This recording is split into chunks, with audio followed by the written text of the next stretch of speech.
Hello? I don't know what I turned on there.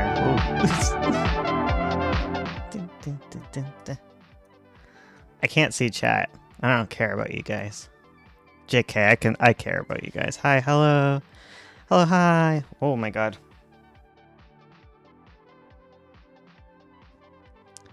Is that bad? No. I had the volume up real high. Okay, this is too loud. I can't hear myself think. Okay. We're just scooting around here. Is that hearable for you? Yeah, this is good, right? I always have my, wait, I should give you my face. Okay, there we go. I always have my volume turned up super high on my microphone because in therapy I talk like no confidence. This isn't Gatorade or Powerade, I guess. It's none of those. It's Kool-Aid. It's one of the aids. It's the cool one. You sing Fado? Wait, are you seeing Madoka? That dog. She's such an ass. She's been whining at me for like a solid hour to get that spot. And then she finally won. How's everyone doing? How is everyone doing? How do I send my comic to review? It is a patron thingy. It's for the patrons. There is a tier to do it. You pay, and then at the end of the month, we pay you back through criticism and some rah-rah-rahs, especially from Ursa rah-rah-rah.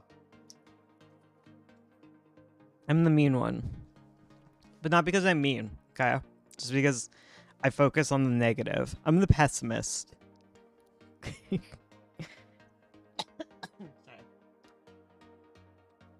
Oh my god. Really, Madoka? You have to kick Lear off. That's the only way. Sorry, Lear. Madoka gets say. Madoka gets to decide where she sits. I mean, I guess you could cuddle him. Madoka gets to decide where she sits. No one else does. She gets precedent over everyone. Oh, and now Lear is attacking Amalthea. It's crazy. I was listening to old streams because I was like, oh, maybe I should make YouTube shorts out of those.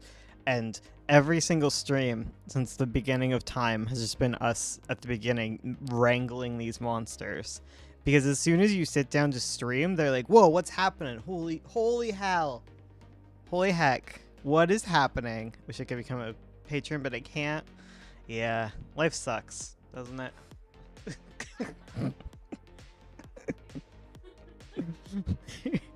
What am I supposed to say to? What's the polite thing to say to that, Ursula? Oh, that's too bad.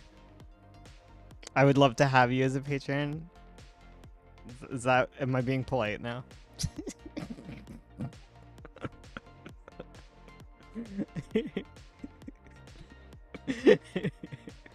We still love you, even if you're poor. What? Is that incorrect? Do we not love the poor?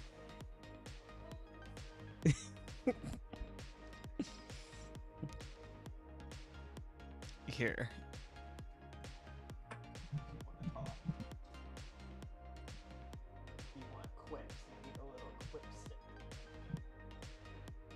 I'm giving Ursula a microphone so that we don't have to do the song and dance.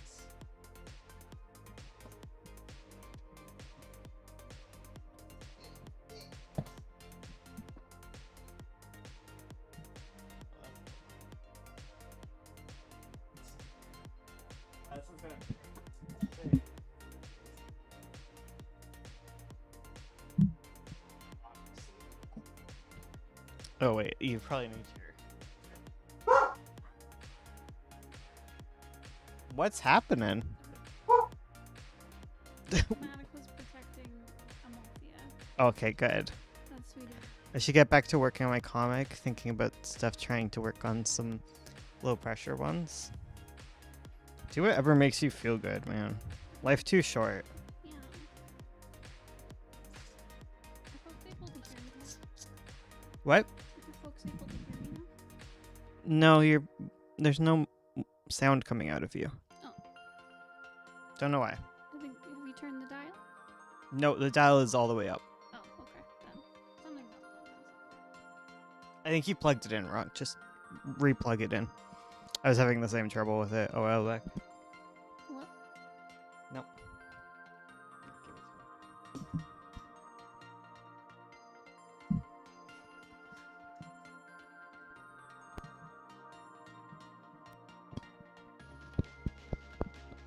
Okay,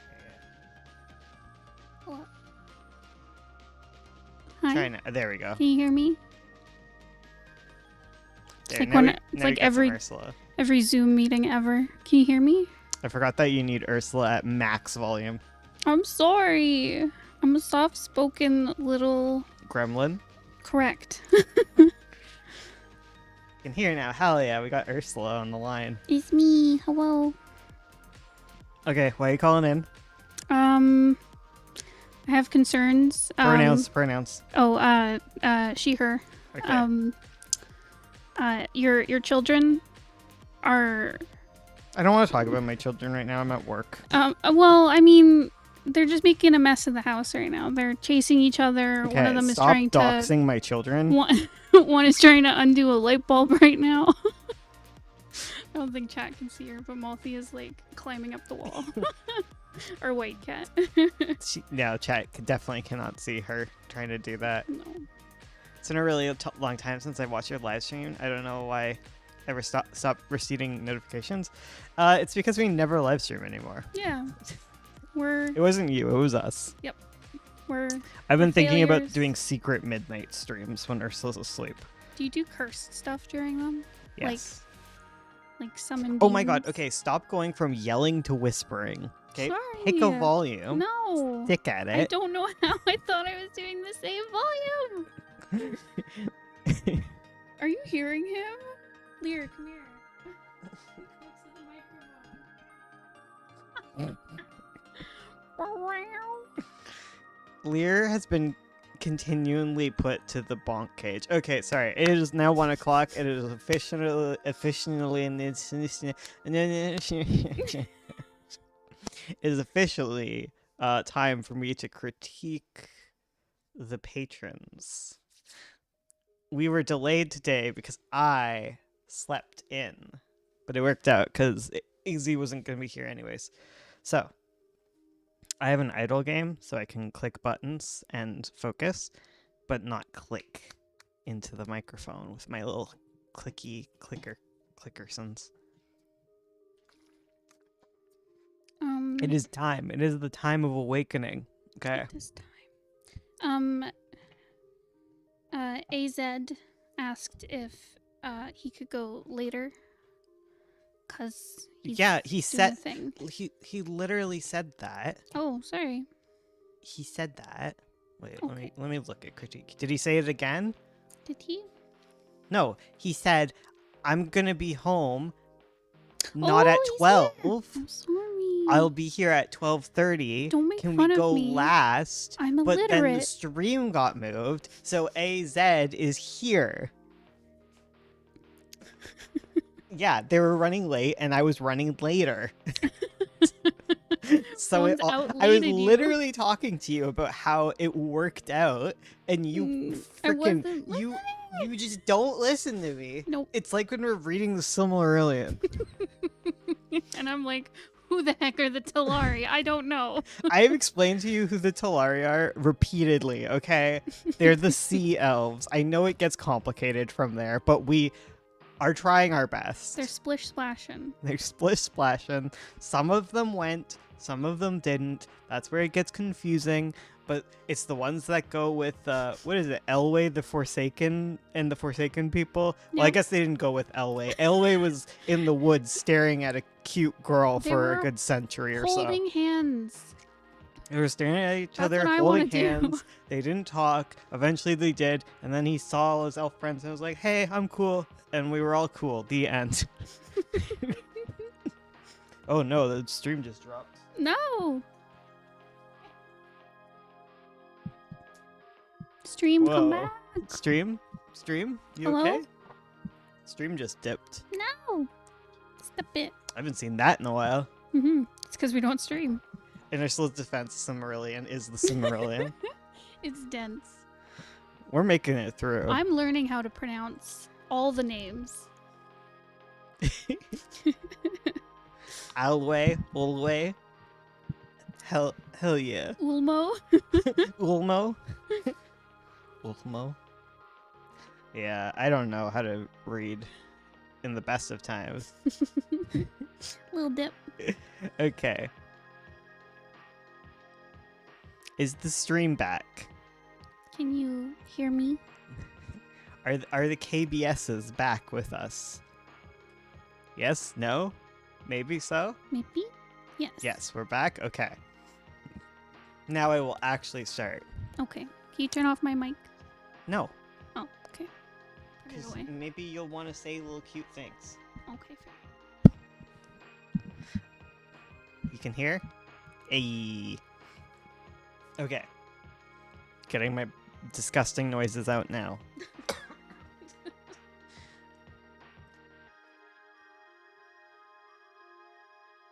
Okay. Thank you, Fitz.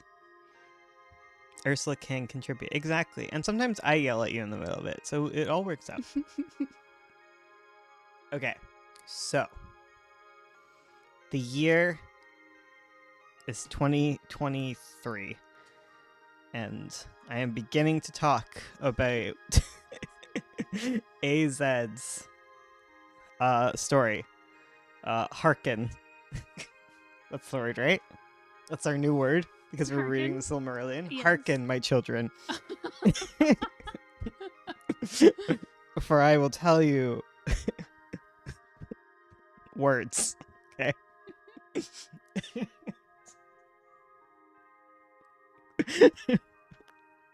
Okay, hearken, guys, hearken. Okay, so I read the story that you submitted, which was just like some redoings of the Des scenes. I understand the pacing stuff. We're all good there. I understand how things are gonna be. Can I have a tissue? Sure. Okay. My nose is gross.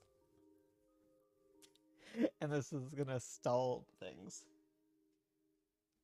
I have one of those like hard ones in there. Oh, the worst. It's like stabbing me.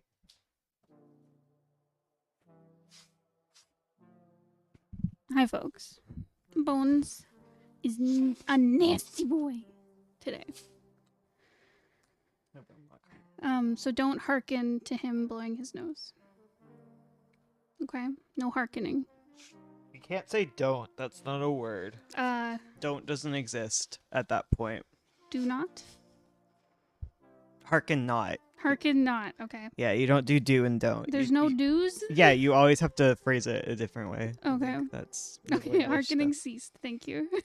Okay, thank you. Okay, now you can re-hearken. Okay, hearken up, guys. So I was reading that, yeah, I liked especially the new introduction scene of, oh my god, why do I forget her name every time? Is this Sarah? I think it's Sarah. Sarah. Yeah, Sarah. Okay. Yeah. The new introduction scene of Sarah. I really liked that one. I felt I got a much better grip on her as a character in it than the last time. Or at the very least, I feel like I got a vibe on her and kind of their relationship and the tension there. And the more of her backstory, which was good. So very good. Liked that. After that,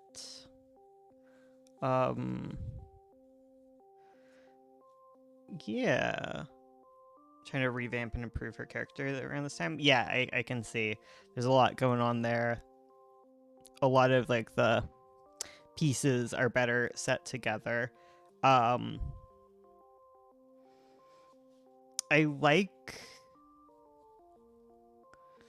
like knowing about Des. I'm sure I'll remember good stuff as I go along here.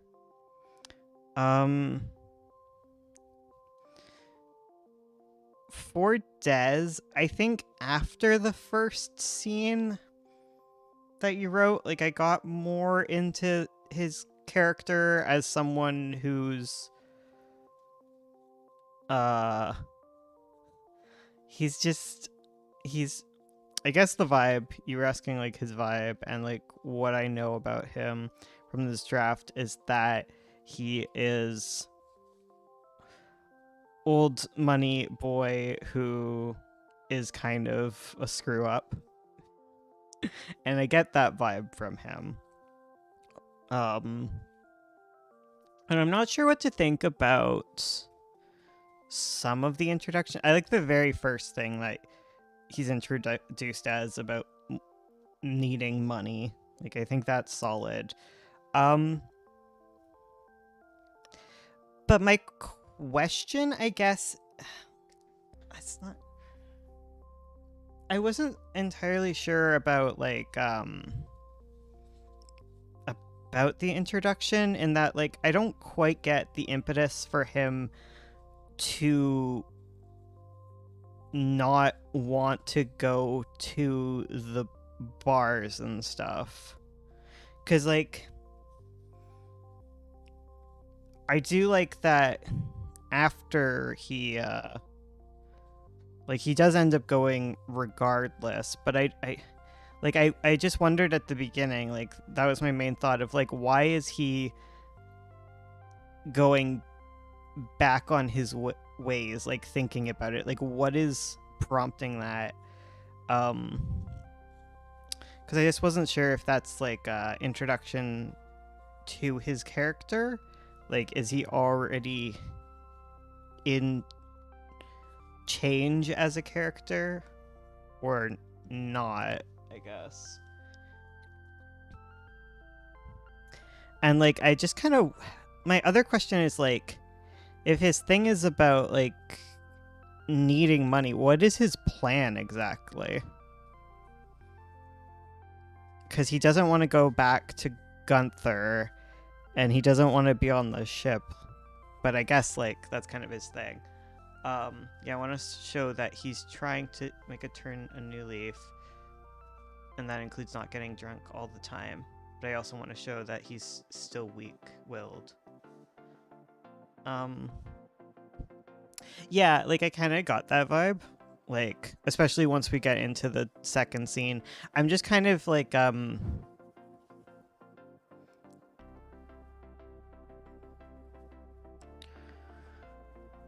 wants to be better, but at this point he doesn't have the development to follow through. Yeah. I think what my feelings might come from is just not quite understanding at this point like why he wants to be better. Like there's not quite like a solid grounding for that is all.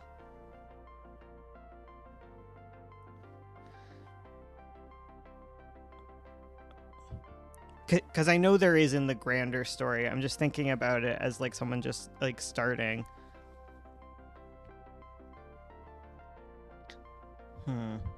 Trying to organize my thoughts as usual. Yeah. Because like especially like by the time we get into the Sarah scene, like I like all of that stuff. I'm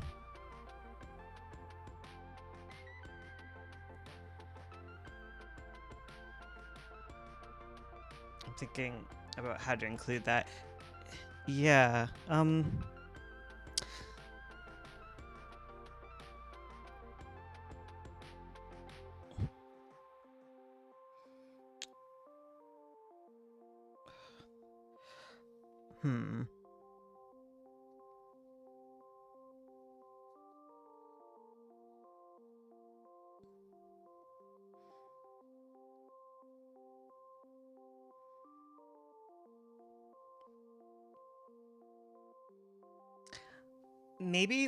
Maybe what I'm thinking, maybe what's happening in my mind here is like there's the introduction with him and there isn't really the push, but I guess you could feel it more when he is talking to Sarah. So maybe you could use that scene a bit more to like, because like the conclusion of that scene is that he is stressed out about things and decides to go to the bar. So like maybe if it was more open-ended about what choice he's going to make going into there.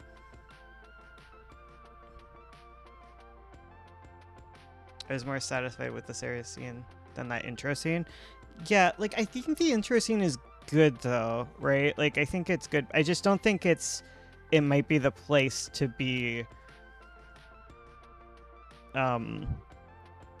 citing that specific part of his character. because I feel like the Sarah scene does really well with handling that side of him, and the other part did a good part of like just introducing him as a character who's just showing up and like has the very like basic understanding of Dez, and then he goes to Sarah and we get a lot more of his character. So I don't know, it's whatever you want to do. It's mostly like nitpicking, right? Picking the beginning is always so hard, so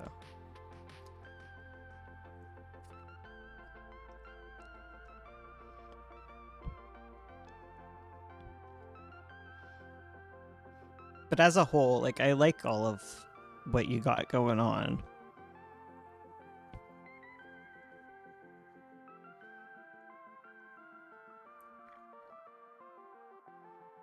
Cause like I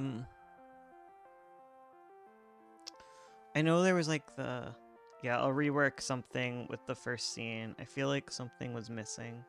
I think that it's important to show that there is a reason why he wants to change, even if we don't know it exactly. Yeah, that's kind of it. Like, it's just... Yeah, it's just... I didn't quite get him as a character within that scene. But, like, I think it's possible to figure it out.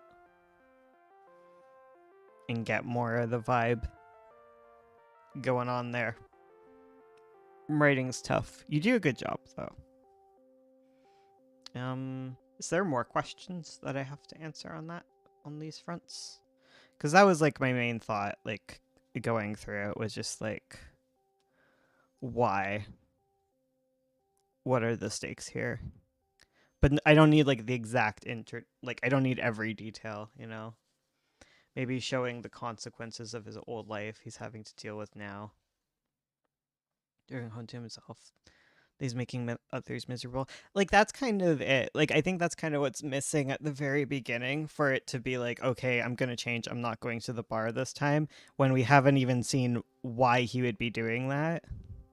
And we haven't really seen him before, right? Like, there hasn't been, like, at that point, there isn't the setup of him as someone who does all of those things. Like, one possibility would be, like, just spitballing here. Like, one possibility is, like, on the beginning scene to, like, focus more on the original Dez, even if he's starting to think otherwise. But, like, maybe having his sailor buddies and him talking about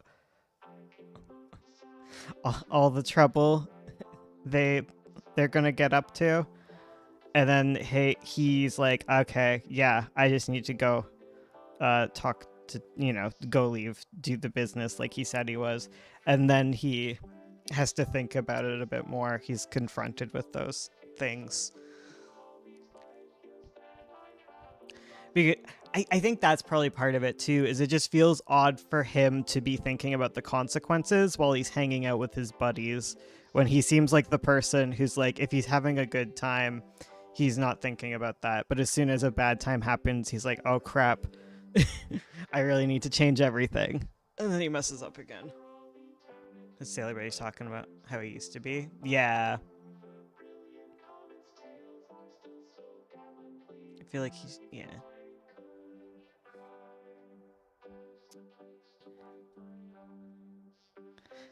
Yeah, because he doesn't think about the future much. Yeah, exactly. I think that's kind of the thing. Like, if he's hanging out with his buds and he's already thinking about, like, oh, I need to change and stuff, it just feels strange for him as a character at this point. Yeah. Yeah, it's all good.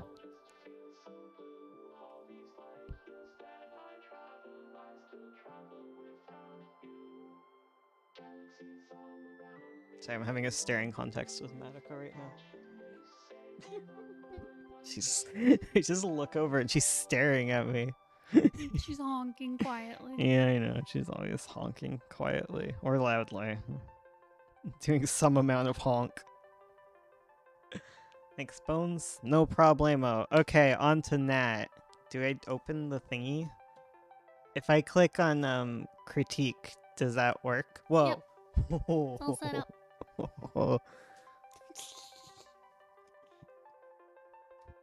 up. Nat, you here? Nat, where are you at? Dab, dab, dab. I'm awaiting. I was gonna say Nab. That's one of our characters.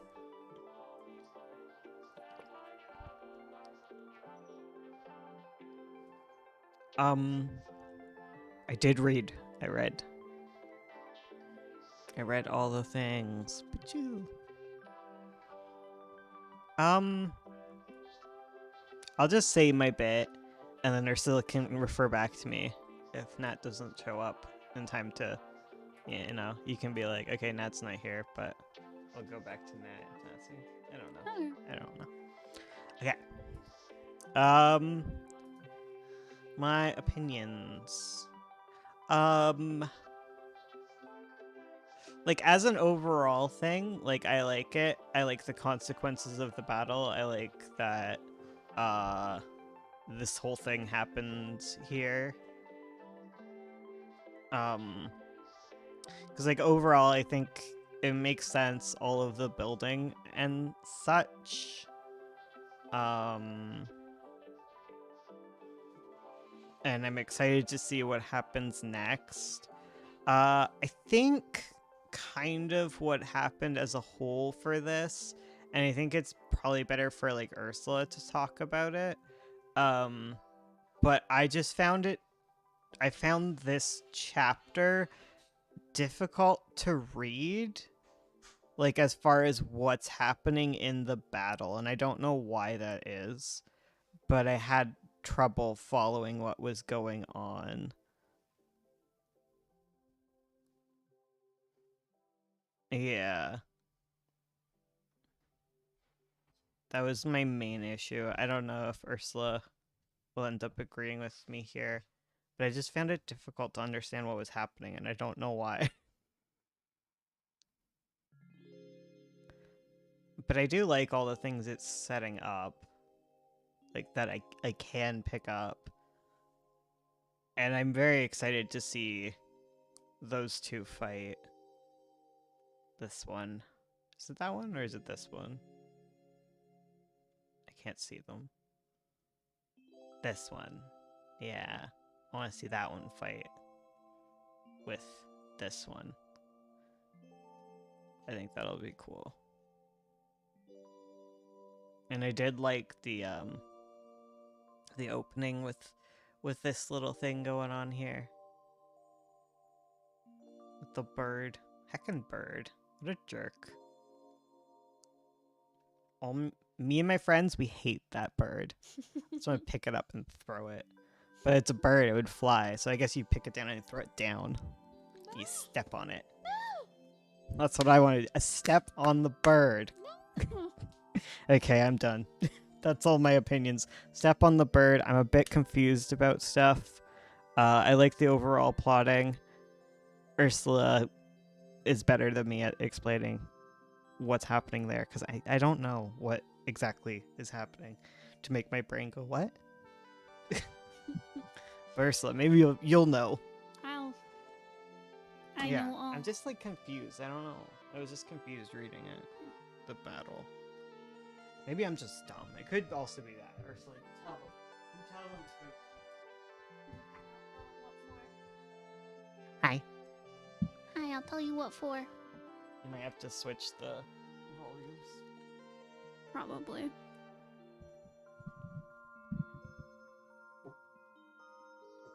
Hello, hello. Welcome, welcome. Hearken. Hearken, children. Nat, are you hearkening? Okay, let me see. Okay, yeah. That's better. Now you can hear me. Okay. So Nat. Okay, yeah, I guess I'll go over Nat's stuff. And then I think Kladd asked to go early on, and so did Fitz. So maybe I'll go over those two. Harkonnen continues, thank you. Thank you, Cypress. Hello. Yeah, and then if Kairos is here, we can go over that if they don't mind waiting. Okay. So Nat, to go off what Bones was saying, I agree. It was a cool scene. Oh hey Kairos, welcome. Yeah, it's good scene. And yeah, a lot of the action was like, I've been going for months thinking Kairos and Kuroe are the same person. what? It only recently did I realize that there's two people. What? Hi, Kairos. No. Oh my god.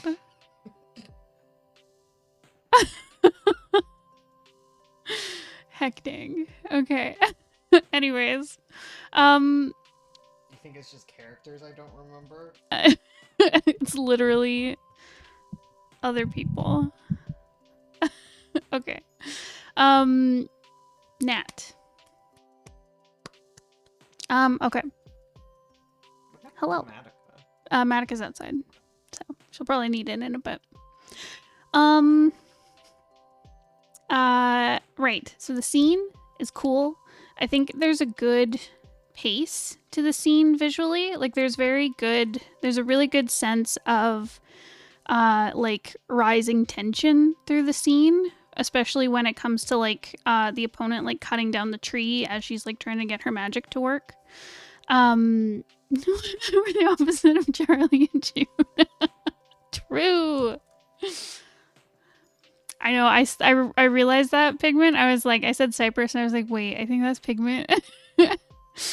Yes. You kids and your different names on different platforms. My goodness. Okay.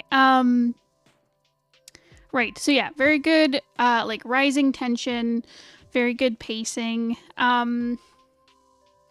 I agree with Bones, where I think there's some places where I do find the action confusing. It was mostly towards the end of their fight where I wasn't, not necessarily, I think like the major beats I understand. Like I understand her winning by like summoning the animal plant creature and it like boops him, boops the opponent. Like that's clear. And I understand at the beginning. Yeah, because I think I could break down the scene for you where it's like she's searching for materials to use for her magic. He throws a weapon at her. She jumps out of the way. She finds some materials and then climbs a tree. And then he's trying to break the tree down to get at her. And just in time, she's able to like make her magic work as he cuts down the tree. So she falls, but she wins because she makes the animal, right?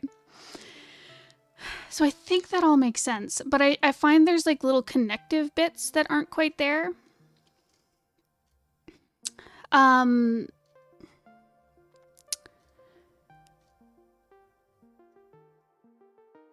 Like, one I found confusing was the point where the opponent first attacks, where it just felt very, it feels like it's missing a piece. Because I understand she's crouched down, she's looking for materials. He throws the weapon at her, and then she dodges out of the way. But it feels like we're missing a reaction shot from her, or I think this last panel is just too much happening in one panel, and This feels so opposite to what I normally tell people because I'm always like, condense things into one panel. But I think here we're missing some information where it feels very sudden, especially for a moment where she's focused on what she's doing, she's at a disadvantage, and then he gets the jump on her. I think we need like a moment of like seeing her reaction of like, oh no, and then jumping out of the way. You could probably break it down to 2 or 3 panels depending on what you want to do with it. But yeah, I think it's too condensed right here, and I think that's why it's confusing. I do like the point where she whips around. She's like jumping out of the way, and then she like scoots around, and it's all in one panel. Like, this is a good place where you're showing lots of action in a single panel, but it's very easy to follow action. Like, it doesn't, the information we're getting doesn't require like more back and forth between her and another character and like this weapon coming at her. It's just she is doing a quick little turn to hide so she can find more materials. Like, this works really well. One thing I will say though, here at the top, I am assuming she's laying on the ground. I think it might just because it's a sketch, but it looks kind of like she's flying through the air. So just make sure when you're finished, you've got some shadows and it can maybe look like she's like hiding behind some bushes. I think that's just a details thing because it's at the sketch level. But anyways, yeah, so I love the bit where you see her whip around to hide behind some more bushes. And the other part that I found confusing... Oh, I love this part, by the way, where you see her in the tree and you see the enemies below her and stuff. And they start to break the tree. Like, this is great. This is awesome stuff. Another part where I'm a little confused is...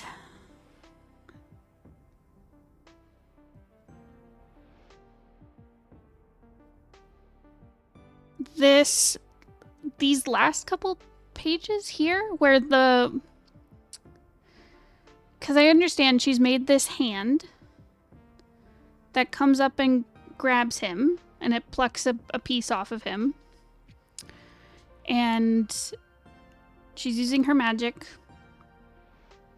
and the tree breaks and she's falling. And then I'm not exactly sure what happens. I find these last couple panels kind of confusing. Is the tree or some vines she's made grabbing her? I think that's what's happening. And then she lands safely and the creature comes out that she's made. I think that's what happens, but it feels like a lot of information in very few panels. So like, I think we need more information about this hand she's creating to catch her.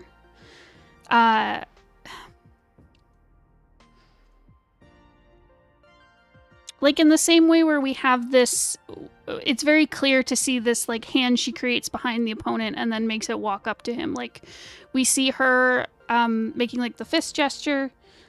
And then we see the hand pop up and we can say, okay, she's made that. We see it walking. We see it go up him and do the action and stuff, where I feel like with this, we see her fall. We see her doing the magic with her hand. And then suddenly there's like a hand that like grabs her.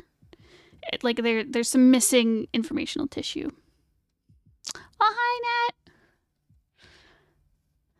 Nat. Sorry, there's been some time mix up. So now, we've been going over... It's my fault. It's Bones' fault. It's all his fault. Don't blame me. Send all your hate mail to him, okay? We live at the same house. No.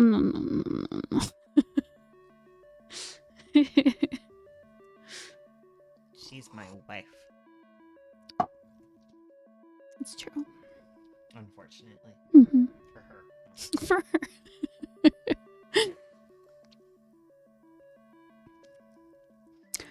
Oh yeah, you're right. Earlier than the long form. Yeah, it's in the afternoon. Right, because Nat's usually at the evening ones.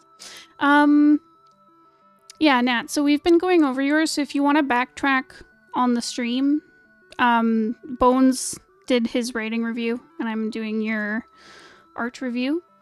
If you want to scrub back and then meet us up top, we could do that. Or if you have any like direct questions, you could ask now and I could go over them and then you can review the other stuff. Up to you.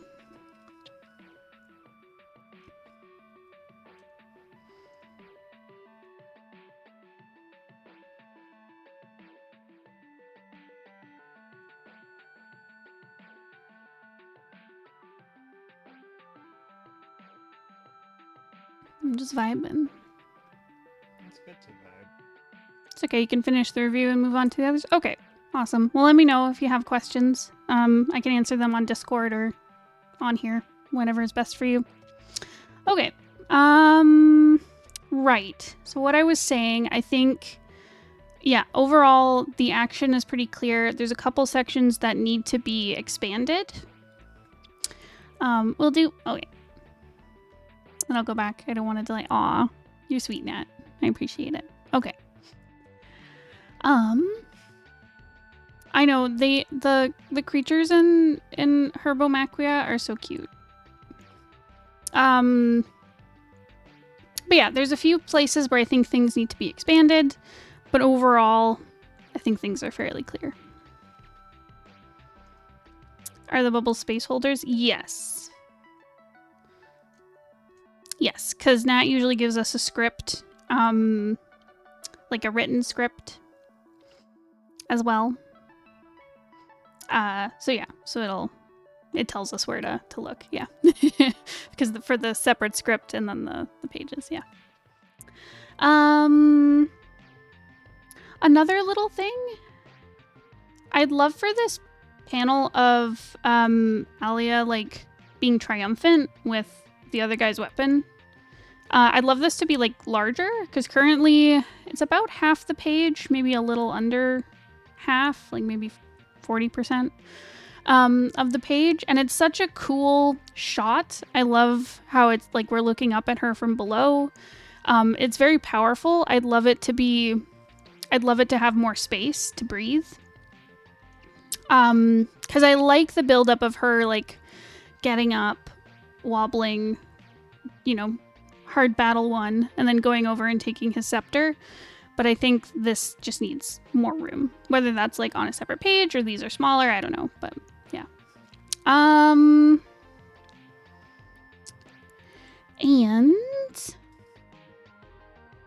yeah, otherwise, awesome. It's all good. It's all good stuff. Yeah.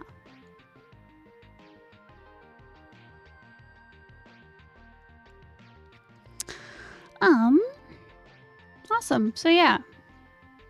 Yeah, normally I'd be like, do you have questions? But you just got here. So I guess, do you have any general questions, like things you were wondering before the critique that I could answer? We went over some issues with like part of the action being hard to understand. But if you have questions outside of that, let me know.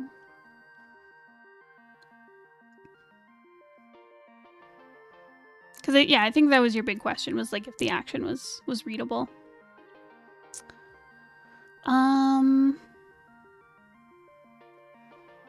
Okay, so for going next, Kairos, do you mind waiting? Or would you like to go right now? I'll go watch the rest of the review. If you have any other questions, I'll message you. Awesome. Sounds good. Thanks, Nat. Appreciate it.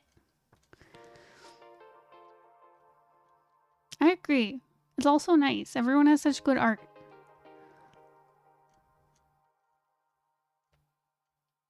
Can I go next? I'm almost done with my break. Yes, we could do that. I don't know if Kladd is here. Kladd, are you here? If you don't mind Pigment going. Okay, cool. If you're okay with that, we'll do that. True. Okay, we'll do... Oh, I wonder if maybe Kladd couldn't make it because we moved things around and stuff. Okay, we'll see. Okay, so we'll do Pigment and then Kladd and then Fitz and Kairos. You can battle it out. It's up to you. Okay. Pigment. Okay. So there's a bunch of designs. The first is Charlotte. She's a boss for your D&D party to fight.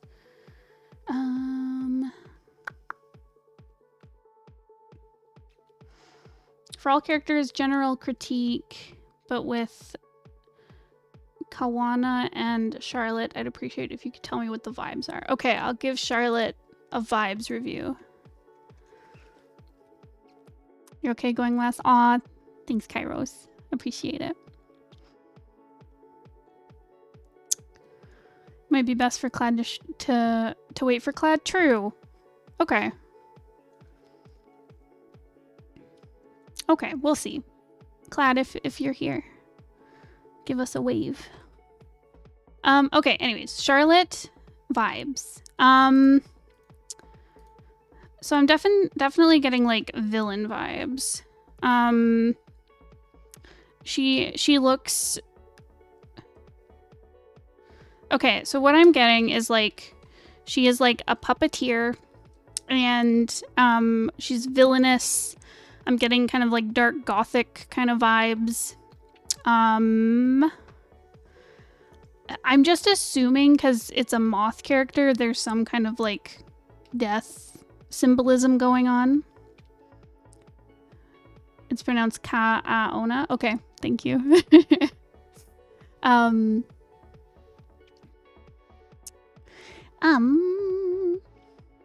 Right, anyways, yeah, gothic, death.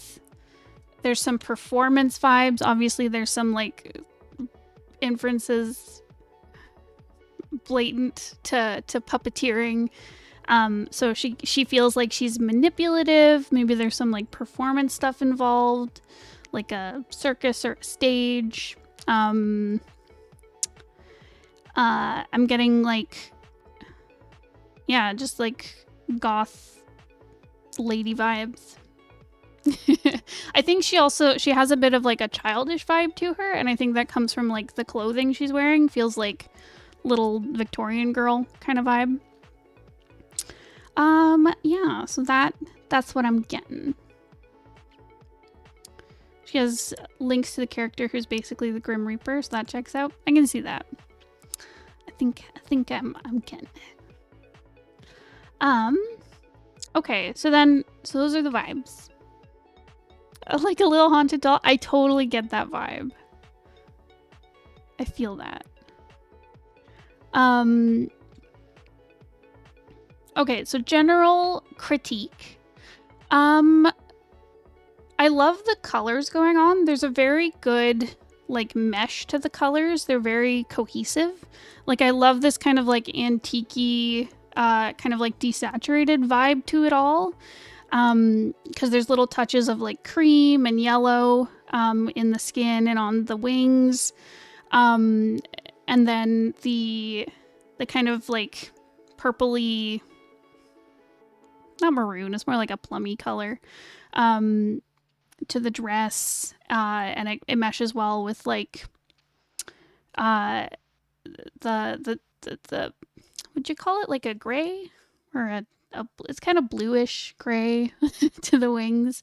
Yeah, there's kind of like an interesting transition from like the warm kind of like creamy gold colors. Then you have this like middle step with the hair and these little red spots on the wings.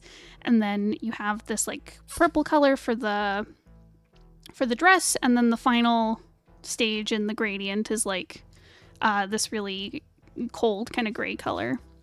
So yeah, so I think color-wise cohesive, it's very cohesive, and it flows well. I think there's some contrast issues to watch out for. I love the patterns in the wings. Those create a lot of great visual interest. It's got a great silhouette. And I also find like with her having like multiple arms and stuff, I find that also works. Like her pale skin stands out really well against like her dark clothing and the dark wings. The only thing is the dress and the wing color, this gray, are very close to each other in value. So I'd worry about them blending in together too much. So just be wary of that. It's the same with her hair. It's very close in value to the wings and the dress and the hair. And there's great contrast between like the skin and the detail on the wings, but yeah, just the dark colors are all kind of like the same. So you may want to pull some of them even darker or lighter. So like maybe you want the wings to be darker, or you could pull the dress to be darker. I mess with her dress color a lot. It's tough. It's tough because I know you want it to be dark, but she's also surrounded by this like field of dark because of the wings. I think the color is there. I think you need to just mess around with how light or dark it is. It could also help to add highlights, like this is flat colored. But yeah, that is something to think about. You could even maybe do like a gradient on the wings, like maybe it's darker where it connects to her back, because I know there's some darker spots and then there's the gray, so you don't want to like have the wings completely black. But yeah, maybe darker behind her to create more contrast.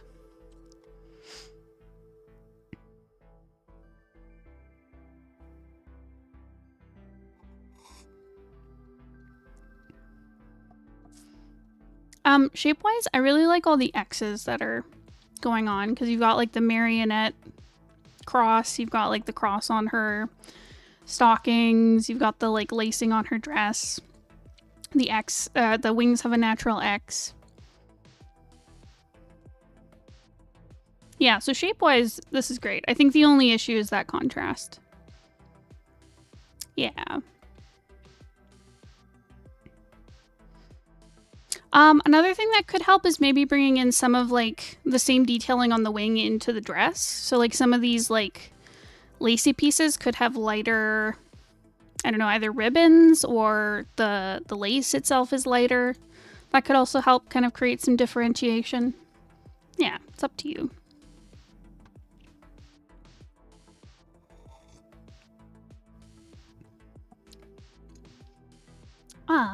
Did you have any other question for this one?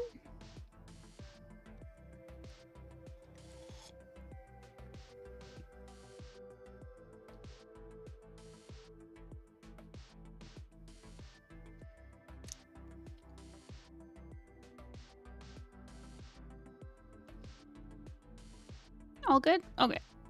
So we'll move on to Kaaona. Hopefully I pronounced that correctly this time. Okay, so this is a god in the same campaign. And you wanted a vibe check as well. Okay, so for one, we love a parrot. We stan a macaw. Yeah, so I'm getting like a maker, like an inventor or a crafter kind of thing. I love it looks I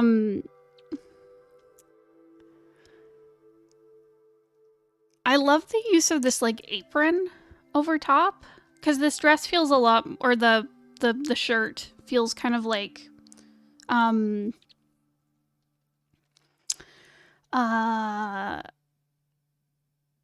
like it reads like an Asian inspired kind of robe or dress kind of thing. And I really like how this like work apron kind of like fills in as like the skirt. It's really cool. And I like how they have like the top part of the apron like hanging down and stuff like that. It creates just like some nice depth, and it also like says a lot about the character. It's really interesting. There's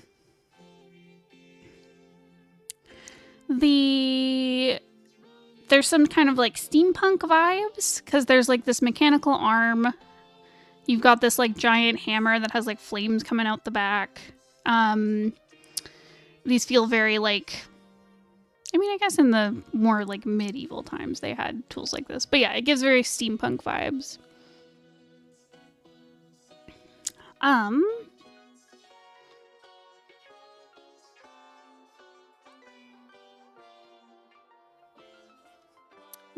color stuff.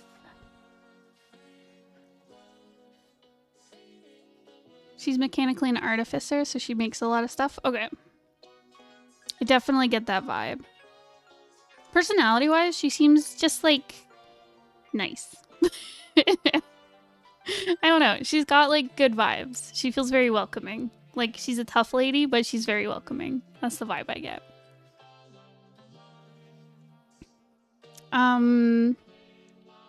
So color story-wise, there's so much going on right in the middle. So, like, with the face, because you've got, like, you know, the macaw colors. And you've got, like, these very bright greens and yellows and stuff. On the, like, the bodice of the clothing. Like, everything here in the middle, from, like, the arms, the torso, the head, is very colorful. And the only other, like, colorful piece we get like that is, like, down by her legs, where you can see some of her feathers underneath her clothing.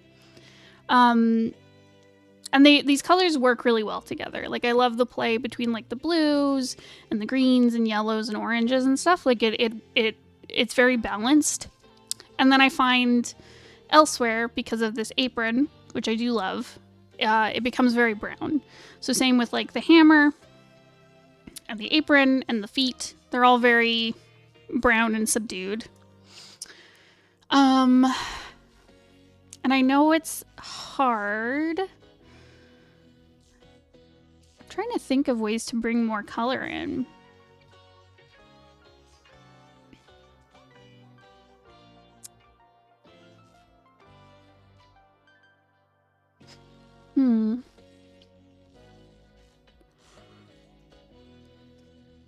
But yeah, it just feels like, even if it's not, like, the central focus, I feel like we just need some more of these, like, bright yellows and turquoise and oranges, like, throughout.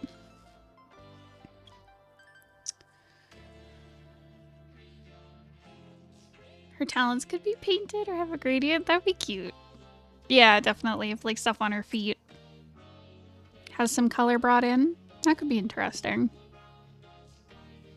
Yeah, I think just there's so much great vibrant color. I'd just like to see it brought through the rest of it. I mean, we get a little bit from the flame on the hammer. But yeah, just something to keep note of.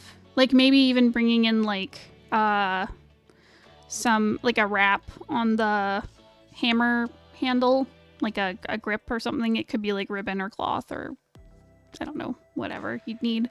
But maybe bringing in some color with that as well. Or paint on her apron, that could work too.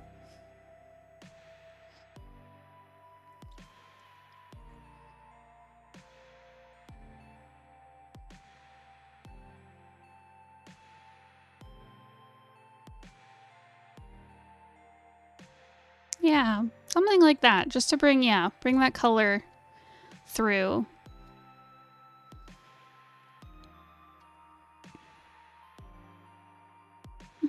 Did you have any other questions on her?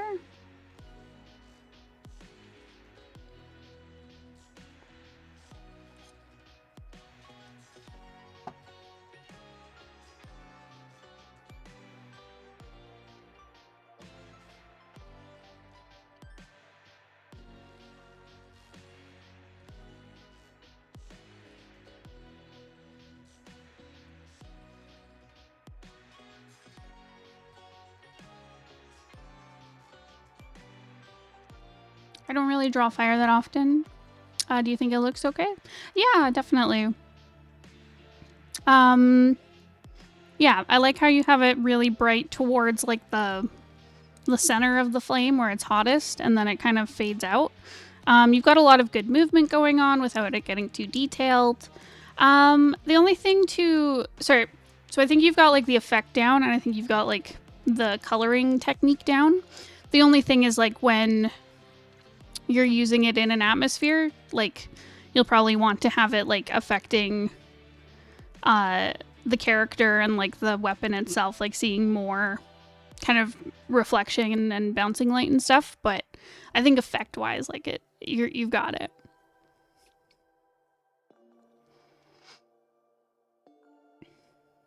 Otherwise, I'm good. Okay. Yeah.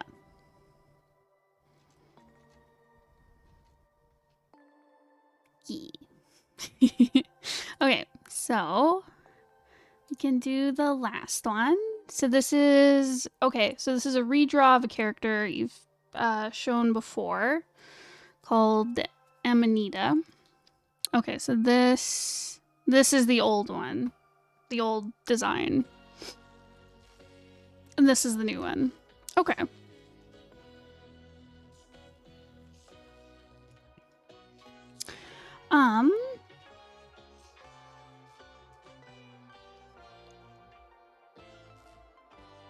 Right, so I remember when I looked at this last one, there was some contrast issues between, like, some of her clothing and, like, the detailing on her skin and stuff. Just some contrast things. And I feel like you've gone through and really dealt with that problem. Where, like, for one, I love the design. It's so cool. I love, like, the little vine wrappings on her limbs and, like, the little mushrooms poking out and the kind of, like, bark texture to her skin. Like, it's really cool. And yeah, I really like the use of the desaturated greens and browns with these really bright pops of, like, the gold. That's very cool. Yeah, but I think you fixed that contrast issue where, like, her skin feels distinct from her clothing. I really like the mask. That is really cool. Yeah, and I like how it's, like, held on with this, like, the gold cloth and stuff. You can see, like, her gold eye poking through. That's so cool.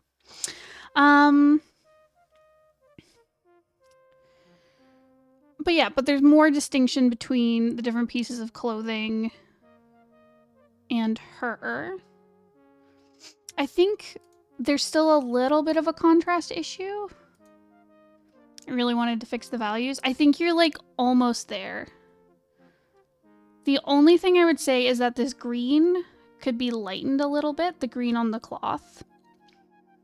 It blends in a little bit to her skin, value-wise. So I think if it was just lightened up a little bit, I think it would be, like, there. It would be perfect.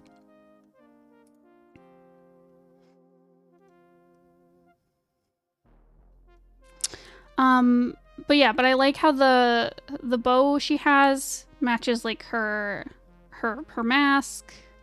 Mask is a fox skull. She got a magic bow. I wanted to make look like fox ears. Oh, I love it. 10 out of 10. I can see it. I can see the fox in the bow. Cute.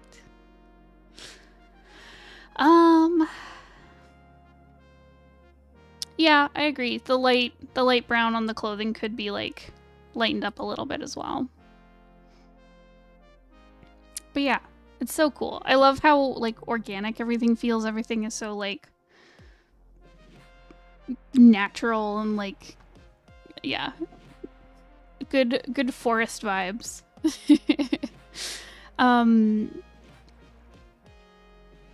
Yeah. I really like the mushrooms throughout. I like how you've got them. I especially like them, like, when they stand out from her silhouette, like on her feet and, like, her hair and stuff. Yeah, it's nice. It's not, like, overpowering where there's, like, too many. But they're a nice little touch to the design.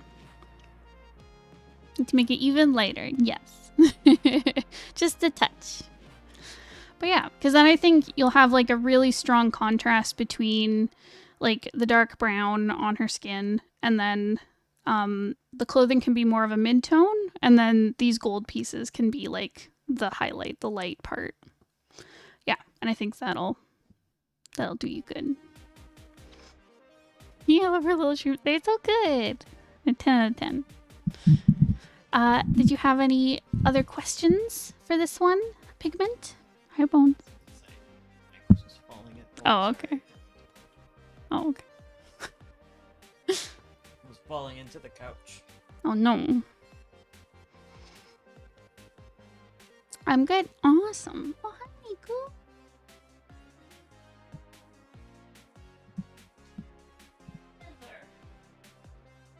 Come hang out with me. Missy. No cuddle, only ask. I know. She like put her little hands up on my leg for snuggles. And then she doesn't want snuggles. She does. She just doesn't want it. She plays it cool. She does. She plays it all. Plays hard to get.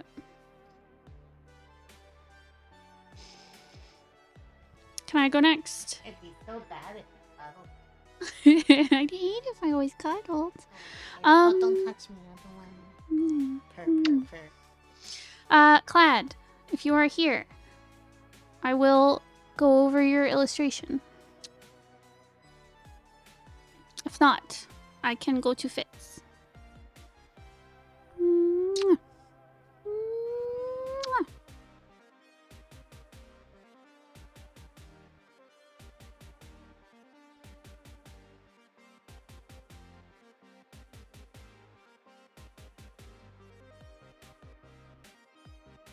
What's up, miss?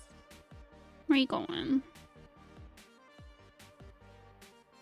Okay, I don't think Kladd is here. So, Fitz, let's hacking go. Hold on, I have to get this cat set up right. Gotta install the update. Yeah, I'm gonna install the update. Exactly. Let's go. I have to set her so that she's comfortable and she doesn't want to leave. But not so comfortable that, like, I don't know, she'll start causing trouble. Okay, so we have some character designs and then a piece of fan art on the next one. Okay. So the first two characters are Ivory and Nero. Looking for general design feedback, how cohesive they look, / personality vibes, and then anything else. Okay. Okie dokie. So as for their vibes, okay, so I'm getting like dark fantasy kind of deal.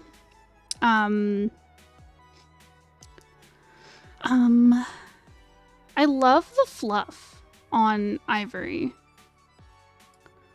That is a good fluff on the legs. 10 out of 10. Very soft. Love the stylization. Yeah, but I'm getting kind of like dark fantasy vibes. Not Victorian per se. I think maybe I'm feeling that because of like the lacing, but who knows? You know, it's kind of like general old gothic kind of vibe. I love the desaturated colors. It fits the mood very well. It's setting up a mood. There we go. She's getting comfortable and she's causing trouble. Come here, Calico Scourge. Come back, Missy. It was foretold. It was. It was foretold. Miss Miku. Why do they wiggle? They come up to get pets and then they wiggle. It's her. She wiggles. She was biting my iPad. Good. It's a tasty snack. Anyways, I'm sorry. Kitty cat distraction. Fig is the same way. Yes. Why do they wiggle? They're like, pet me, but also follow me around the house. Okay. Anyways, yeah. Colors, cohesive. The desaturated palette helps with the mood. It's very... Don't come at me. Oh. Oh, okay. Miku's coming over to Bones. Time to wiggle. Say things to them. You have things to say? No. She did. She did? Oh. A little purr. Oh. She's like bagpipes.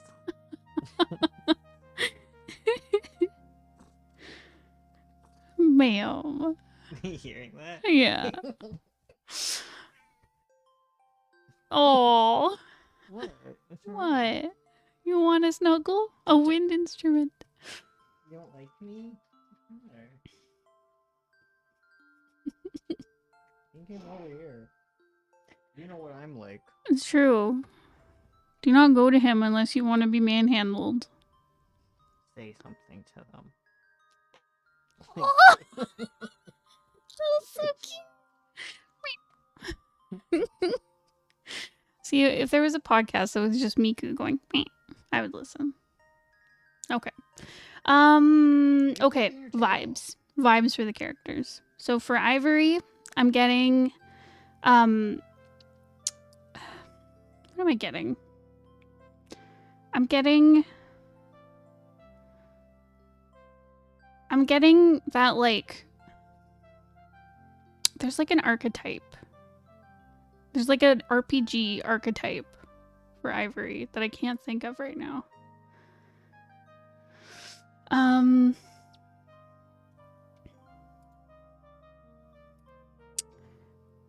They remind me of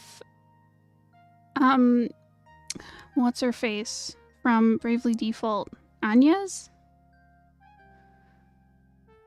I'm getting that vibe where it's like kind of shy, kind of quiet. I think because they're a unicorn, I'm getting like pious, innocent vibes. Though the tiny shorts maybe say otherwise. But who knows? Oh, hey Nat. We're back to see the part of the stream I missed. I agreed. A bit confusing. Make sure to break down the action into more panels. Yeah. Definitely. I think you got the right stuff. It just needs to be expanded. Yeah. So I'm glad. I'm glad it was helpful. Hi, Kladd! Hello! It's very fair. He puts on an innocent act. Oh, I'm just a cute little unicorn.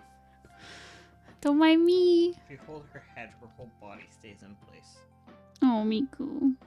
Her tail's flicking, though. It's always flicking. It's not like she's mad. It's constantly flicking. Oh, I'm sorry, Kladd. I know. Time zones, 1, are confusing. 2, we moved the stream. So, okay. My fault. Yeah, Bones' fault. Yeah. He was sleepy boy. I had to wake him up. I was like, you know, there's a stream. And he was like, huh? What? I don't. Listen, we all been there. You moved the first one. I did. I'm crying. Listen, I had a mental breakdown on Thursday and I couldn't do a Forgot her stream. anxiety. Shut up. Shh. She hasn't been like crazy in years. Yeah, the meds have helped me. Okay. Kladd, are you okay waiting for Fitz to be done? And then we can jump to yours? And yeah, I agreed, Kuroe. Ivory's acting all cute until he headbutts you. You can wait? Okay, awesome.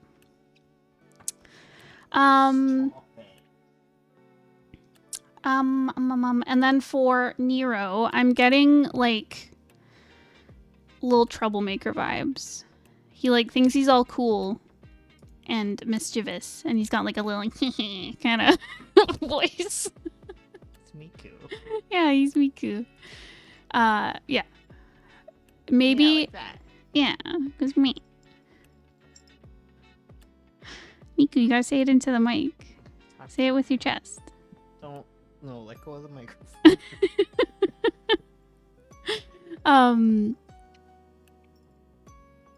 Ivory's thing is extortion and blackmail? Oh no. Vicious. Okay, so they're criminals working together. Okay. Alright. I'm down for that. I feel like he'd cry if you yelled at him. Ooh, Nero? Maybe. Everyone would cry. Everyone cries when they're yelled at. It's true. Every single person. And if you say no, you're a liar. Correct. Just do it later Yeah, when no one's looking. exactly.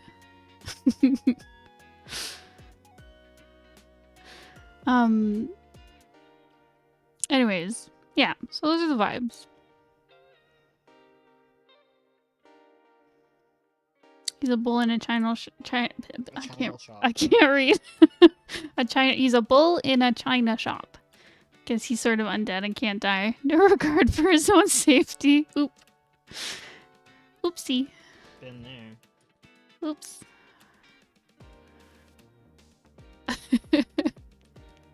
That is fun. I feel like a lot of fun antics could ensue from that. Ensue these antics. Thank you, folks. Okay, design wise, okay, I'll look at Ivory. So for Ivory, there's lots of great echoes with like the floofs through like the little fluffs on like the sleeves and the shorts and the shirt stuff and the floofs on the legs. There's a little bit on the hair where he's got like the kind of fluffy like tufts. It's interesting because he's got, through his whole design, everything like kind of goes outward, if that makes sense, like shape with all the little fluffs and triangle shapes and stuff, where it all kind of like goes out like this, right? Through like the bell on the sleeves, through like the little lace cuffs, through the collar bit, the fluffs on the legs and the pants, and then his hair goes like inwards.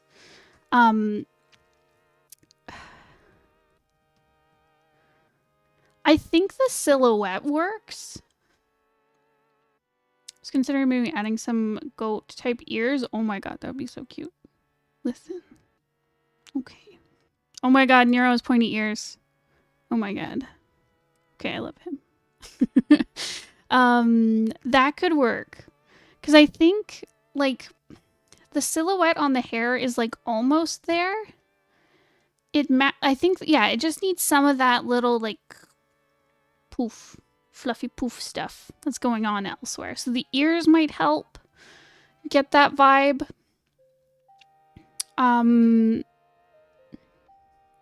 It could also just be the shapes in the hair, because they're very thin.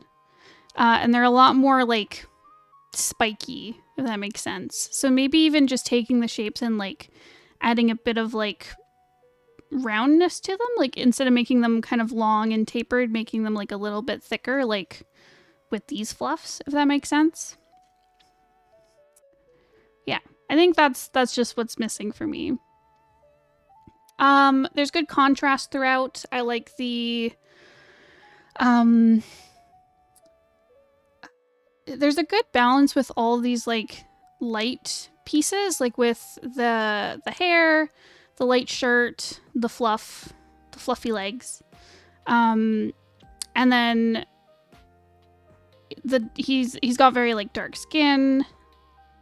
And there's some matching going on between, like, the hoofs and the shorts and the horn. And there's also nice kind of, like, yeah, there's nice just through lines through all the colors. Like, it's a limited kind of palette. There's good balance between everything. I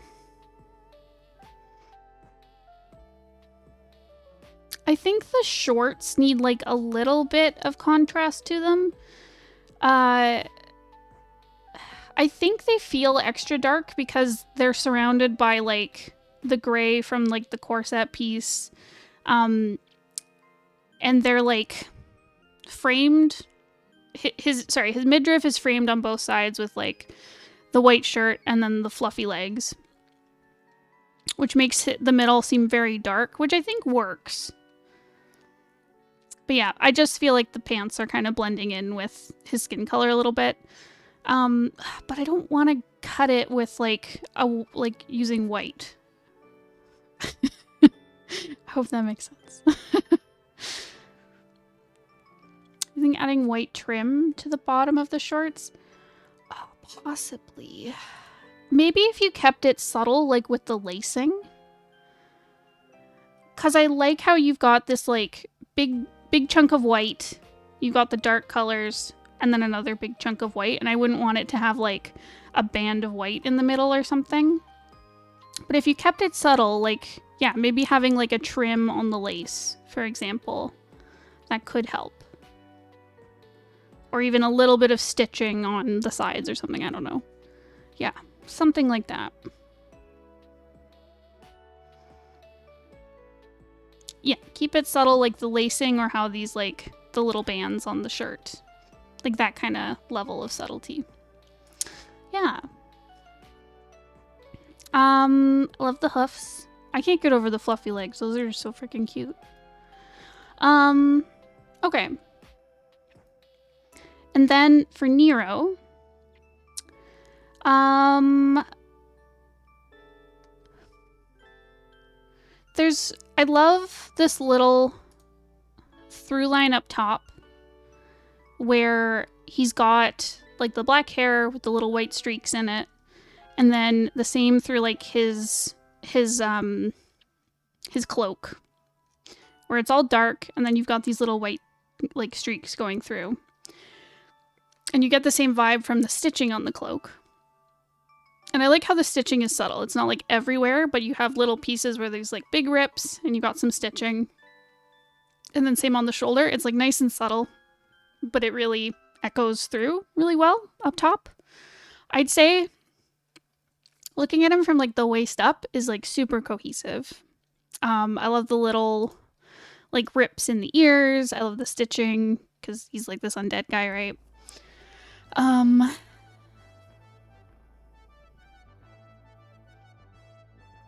love the green eyes too. That's just a color scheme I really like, where it's like gray and then this little burst of green. Oh,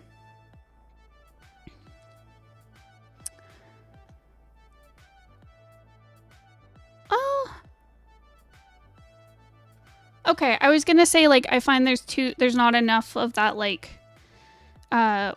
dark with white stripe going on in his pants, but actually the more I look at it, I think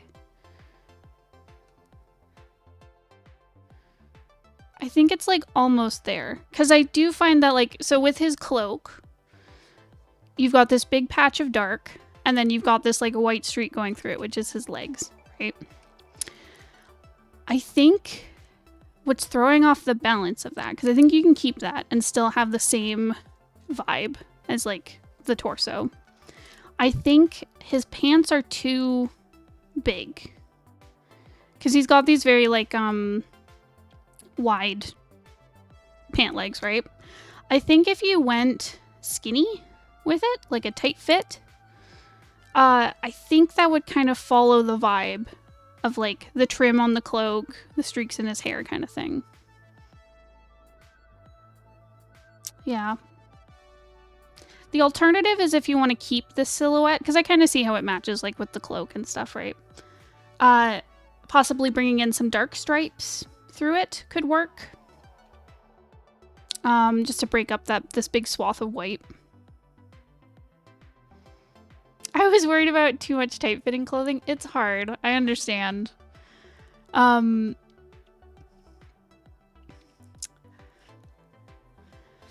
know.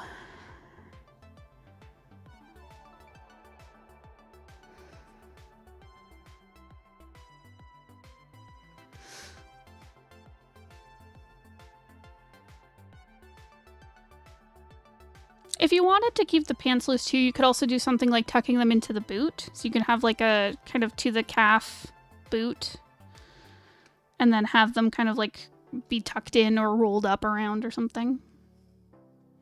Yeah, gray pinstripes. That would work too. Yeah, just something to bring in that vibe of like what you have going on with the hair and with the cloak around his shoulders.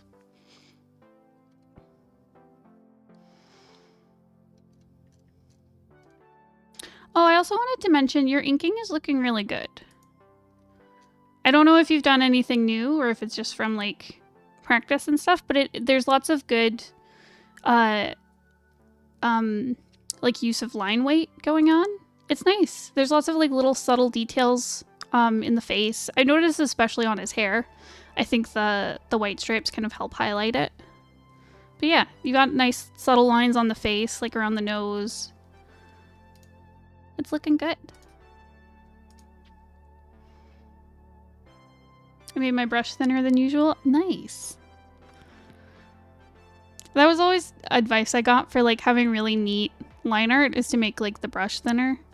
It's hard because like not every style needs like a thin brush. It depends on what you're doing, but that can definitely create like lots of line weight, visual interest stuff.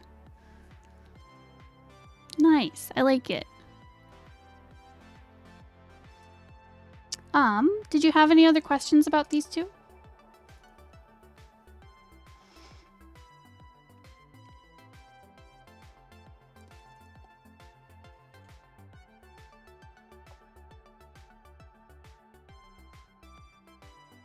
I also started sketching with full opacity brush. Oh heck. Are you liking it? How's the anatomy?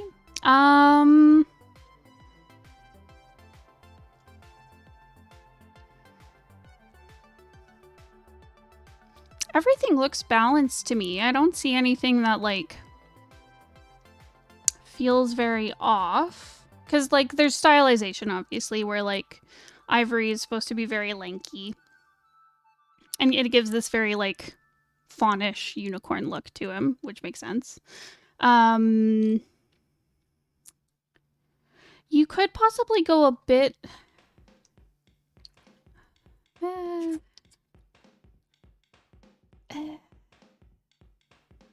I'm not sure. I was gonna say you could possibly go a bit longer with his arms for like some interesting kind of like stylization, because he's got these like long lanky legs, right?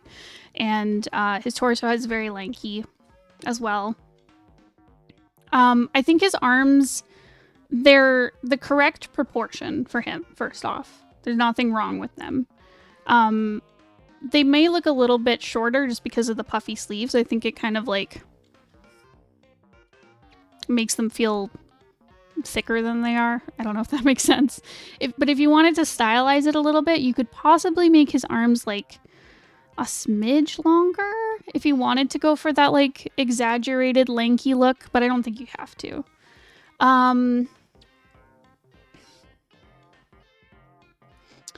And the only thing with Nero, so I think overall he's very balanced. The only thing I'm noticing is his wrist feels a little thick.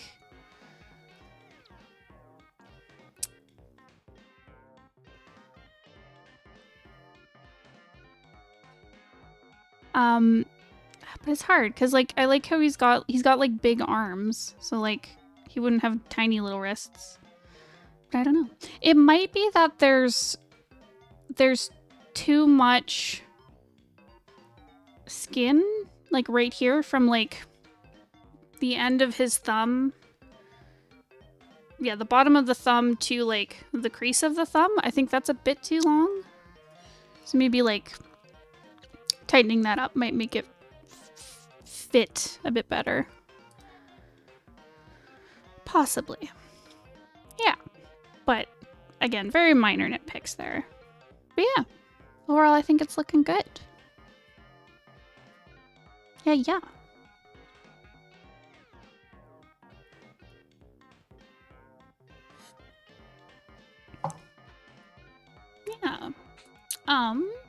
So I can look at the last one. And if you have other questions, let me know. Okay, so this is fan art. It's not 100% done, and you're gonna finish it tonight, so it's a work in progress. Okay. You're trying to be more painterly with it. But yeah, still work in progress. The character is Welt from Honkai Star Rail. That game has been advertised everywhere. Everywhere. All the YouTubers I watch have been advertising it. I've been playing like a mobile game. Like a little clicker game that has been advertising it. The marketing for this game is going everywhere. It's fun. It does look really good. Every time I see it, I'm like, oh, that's really pretty. So maybe I'll try it.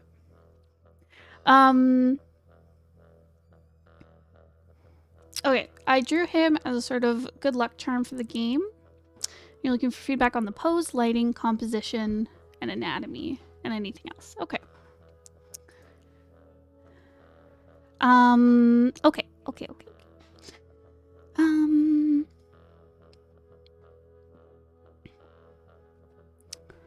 So I like what you're doing with the lighting. There's a lot of... Oh, okay. There's a lot of... So what I really love... Genshin Impact is cool too.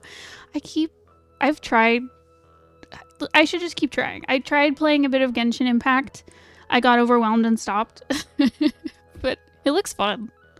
Succubus, stay away. I know, Bones is like, don't play it. It'll eat up your life. I'm like, what is this? No one casually cute. plays good Genshin. Oh, no. If you say you do, you're lying. So you're telling me if I start playing Genshin, It becomes your life. it becomes my life and I will never ever do art or YouTube again? Yep. Okay. Then I guess I mean, can't you play already it. don't, so. Shut up! Yeah, I'm too busy playing Cat Snack Bar right now. Yeah, I literally told you not to start playing that game. I know. Literally playing it right now. Guys, do not play Cat Snack Bar. It will eat up all your time. But it's so cute. Okay. Anyways, lighting. The lighting. Bad for your brain. It's better for your... Shut up. Leave my brain out of this. No brain. You brought your brain into this. Only cat snacks. Okay. Okay, I'll stop. Okay. The lighting. I really love what you're doing with the warm light and the cool shadows. That feels basic to say, but I really like how you're pushing that. Pushing it with really vibrant colors. So I really enjoy these like rich kind of oranges and reds going on in the light and the highlights, and then these really cool saturated blues in the shadows. I think it's highlighted best in the hair.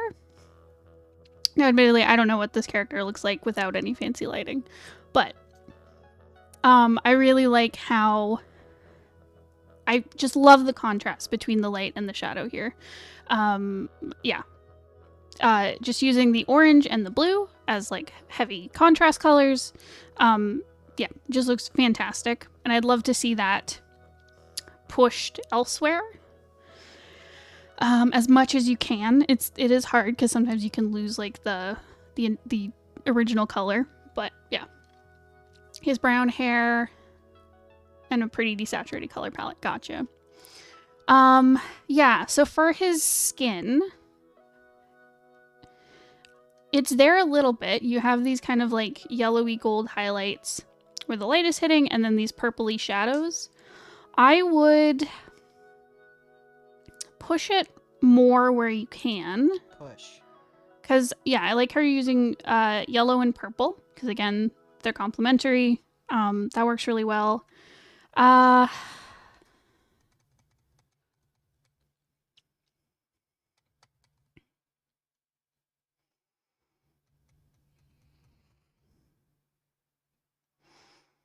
Let me see if I can find an example of what... She's looking for an example, guys. Thank you. Thank you, Bones.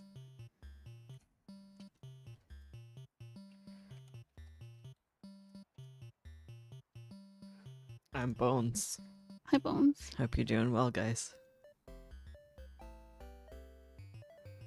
Let me see if I can find a good example of, like, lighting skin where you get that kind of purple and yellow thing going.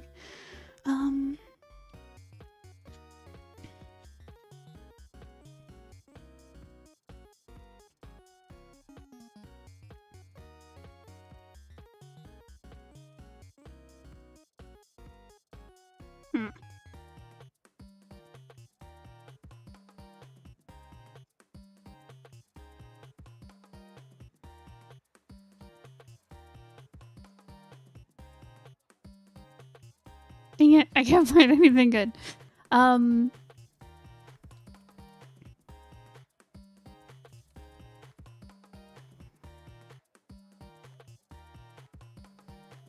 Yeah, the shading isn't done yet. Okay, I think what I just want to say is like push that contrast more. So like Push. Thank you, Bones.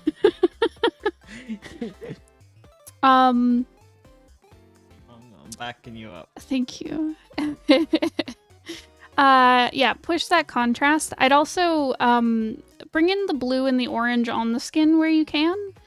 One thing to look out for is I like how you've got, and obviously, you know, you'll add more as you continue to paint, but like I think a really interesting place you could play with the shadows is like, I like how you've got this like bright highlight kind of like surrounding the kind of flat edge of his jaw, which is where the light would be. But I think you could put in some light here, like kind of like a rectangle down the side of his face, because it would be that kind of side profile of the cheek where you'd be getting a lot of that highlight. Especially if he's a character who has like a very chiseled face, which I'm assuming he does as an anime boy.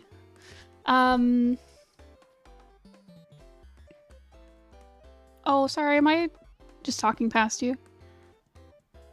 I haven't painted yet at all. Oh, I'm sorry. I'm just like, paint more, and you're like, I'm working on it, and I'm like, no, paint more. Okay, well, then continue on. Anyways, yeah, I think what I just want to say is like carry on this like wonderful contrast that you've got going in the hair. There we go. Okay. I threw down a couple blending layers for light and shadow. Okay, sorry. I got ahead of myself. I'm just excited because I think the lighting will be really cool when you're done. Hum.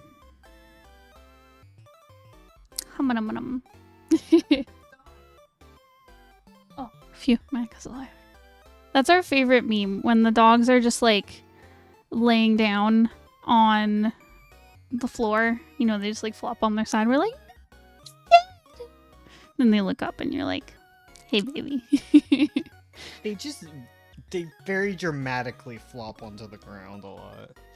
They do. It's always very dramatic. I wish I could be as dramatic as a dog. You are. Thank you. Kuroe just dropped an example of the... New Kuroe just dropped. New Kuroe just dropped. That's me when I heard of Kairos. Exactly. I mean, Kuroe does have like 10 million accounts. That's why I thought. So there was a precedent. But yeah, Kuroe just dropped an example of like really high contrast lighting. So yeah, I think that is kind of what I was thinking. Probably pulled more into like the purple spectrum on the shadows. But yeah, that kind of idea. Okay.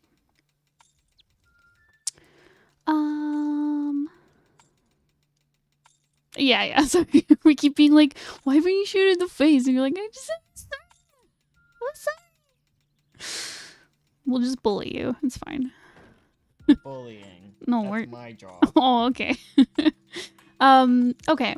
So I'll move on from the lighting. I think you've got a good start with it. Okay, composition and anatomy. So I think the anatomy's there. I find the pose is very interesting, where he's kind of leaning away from the camera, where we're kind of like looking here. So I am wondering about the pose. Is he laying flat on his back? Or is he sitting and leaned forward?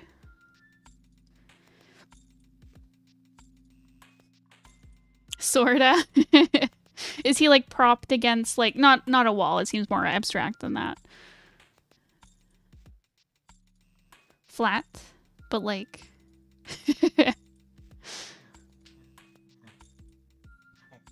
Sort of sitting up slightly. Okay.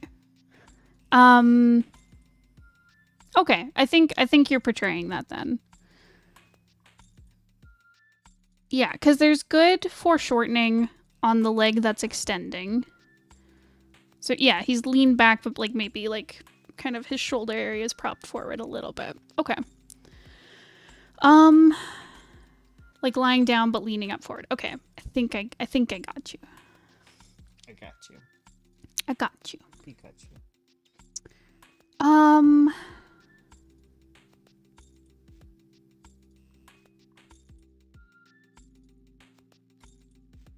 The toaster oven has like a bomb. It's like What? the toaster oven sounds like a bomb. Is Just a ticking time bomb. Yeah, it's like a ticking time bomb. We need to clean it. It's kind of a mess. We do. We Listen, life is hard. listen. I like toast and I don't like cleaning. Okay. Been there. The toast is gonna explode. Exactly. I had a coworker. It was funny. He kept trying to. He didn't do it on purpose, but he kept like almost destroying the office. There was one time where there was a carbon monoxide detector going off in the office, and he was on a sales call, and he probably was just focused on the sales call, but he just unplugged the alarm because it was interrupting his call.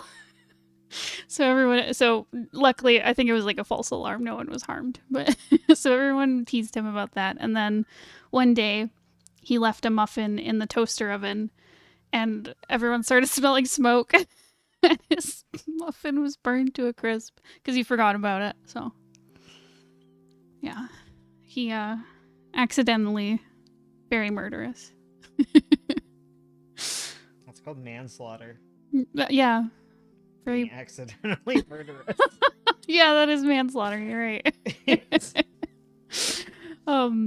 He was sweet. He's a sweet fella. He was until that toaster accident.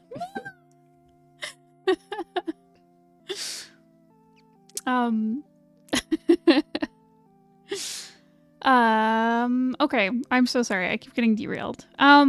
Okay, so I think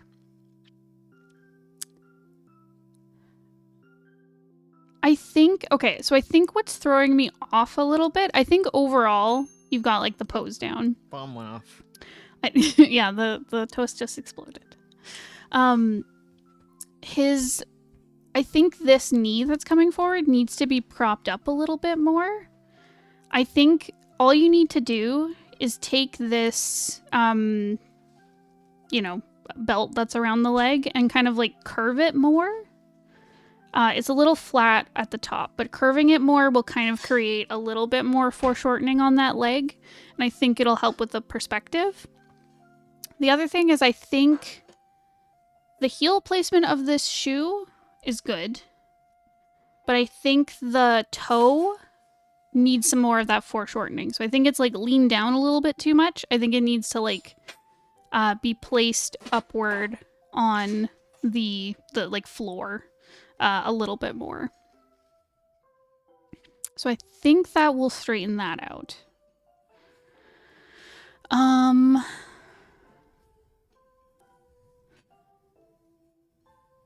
Yeah.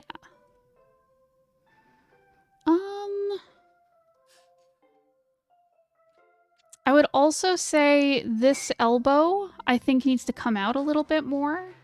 I think the hand is fine, and the foreshortening on the forearm is fine, but I think it either needs to go back more. I don't know if that's possible with the position he's in. Maybe. Yeah, I either think the shoulder needs to go back more and kind of hide behind his torso more, or it needs to kind of like bend outward a little bit more. It feels a little bit squished where it is. Gosh, Bones, how dare you? And I think that'll straighten that out.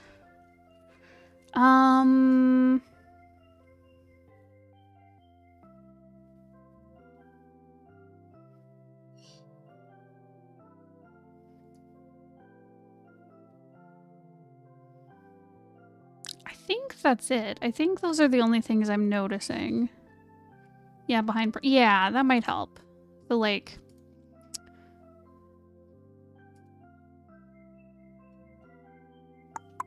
Yeah, these need to be like behind a little bit, and then you just see like his wrist kind of poking out from behind him. I used a reference for the pose. I wasn't able to... Okay, yep. I know, right? Why do things gotta overlap? Rude. Couldn't able to see the... Yeah. Yeah, it's hard with all the foreshortening and stuff that goes on.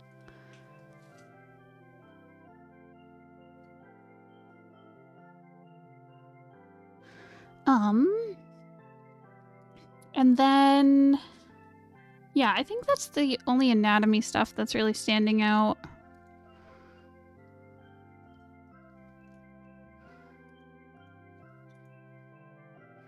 How dare people wear clothes in the photos? Yeah, right? How dare they in photo reference? Rude. Okay,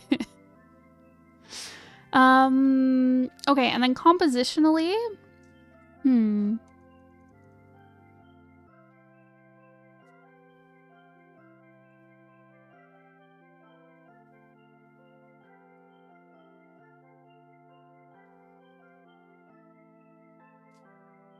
I'm finding it a little bit squished on the sides. Personally, like if I were you, it depends. You may want to add like just like a little bit more space on either side of him. Just to give it a little bit more breathing room. You could also maybe add like more space above him and just to keep like the aspect ratio. But other than that, there's like some good kind of like through lines. The pose is dynamic. I think with the lighting and stuff, you're definitely going to have like a fine focal point. Yeah.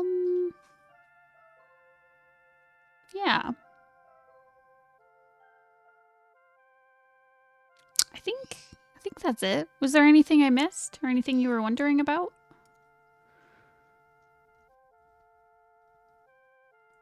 I'd be really excited to see like how it turns out.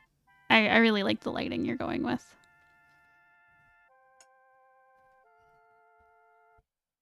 I think that's good. Awesome. Well, thank you for submitting. All right. Kladd. Kladd, Kladd, Kladd. Kladd, Kladd, Kladd, Kladd. Kladd, Kladd, Kladd, Kladd. Let's go. I'm here. Hello. Okay. So, this was supposed to be a warm-up, but it ended up not being a warm-up. Oh, so relatable. Okay, so what you're trying to do with the piece, use a balance of saturated and unsaturated colors to make the image interesting. 2, work quickly with the rendering and be confident with color choices. 3, communicate form and 3D space and a flat medium. As with all 2D art. Very good. Okay, so you're worried about muddy colors. Unsure if I pushed it too much. I also feel quite lost on where to put highlights on very textured hair.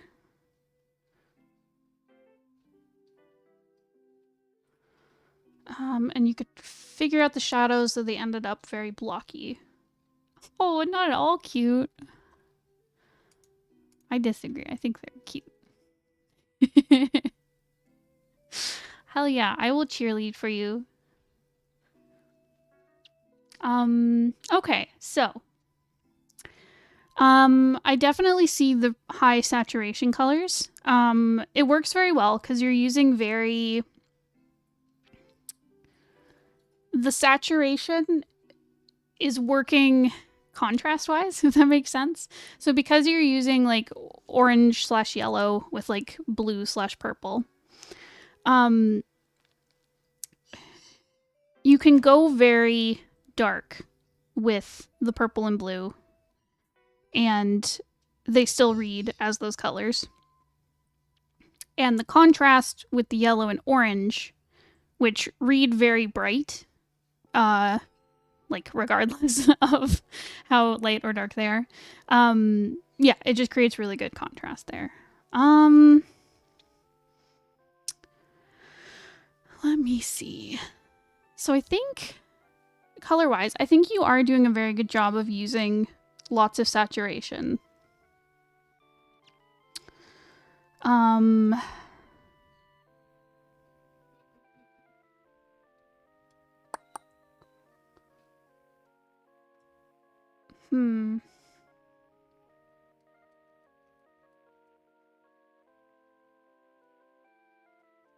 It's hard. So the advice, like, I was always given for lighting specifically is that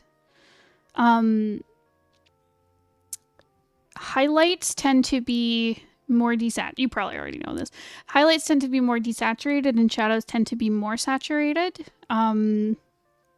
Which is funny. I think a lot of people would think it'd be the other way. But anyways, so I think it can be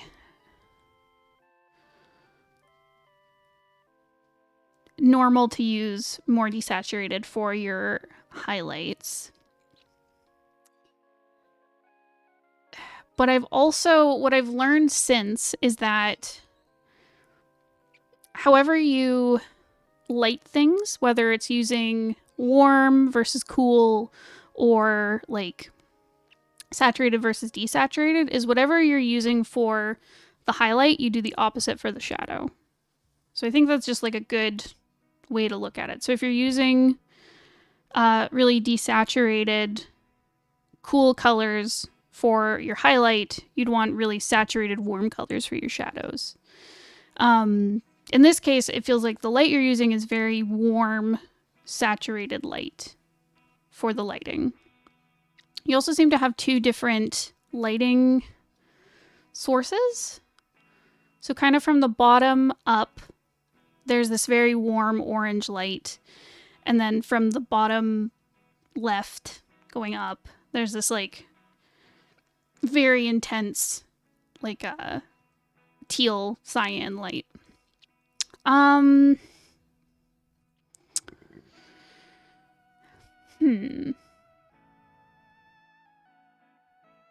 I think there's also just some like more kind of hazy, warm light coming to him.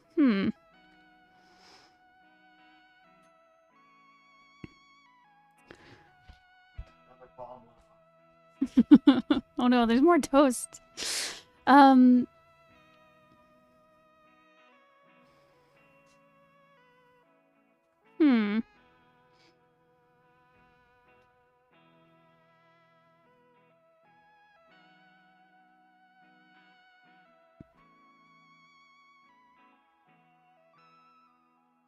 The part of the hair that has haziness is where I tried to create a lighter shade of the hair. Got you. Are you talking about the top here?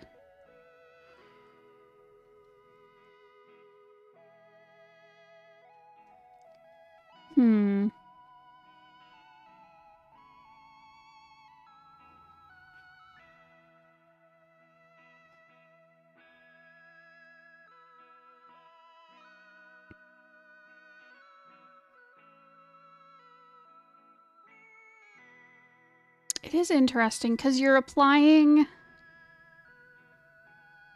this very orange warm light to this very blue purple. So yeah, so I think you're on the right track with this lighter highlight shade. Yeah, the whole top right part. Drawing just blocky shapes made it seem wrong, but adding in lots of texture didn't look great either. It can be tough.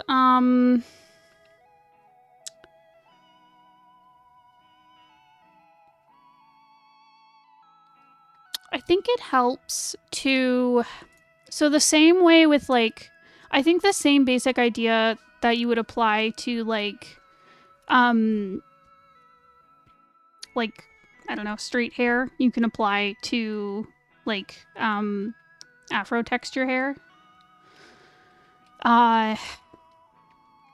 Where there's still like locks and pieces, right? So if I look at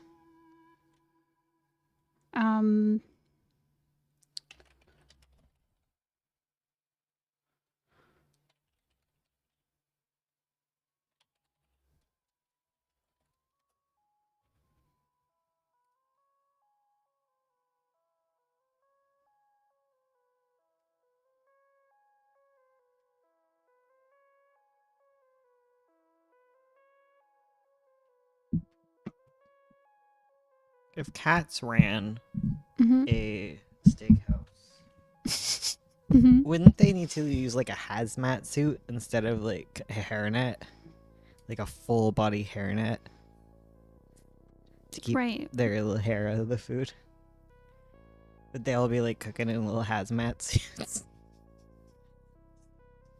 Just questions. Questions.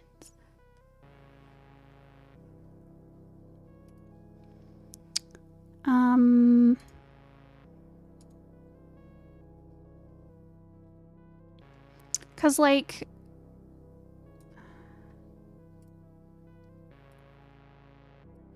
if we look at like this person, like there's still locks within the hair.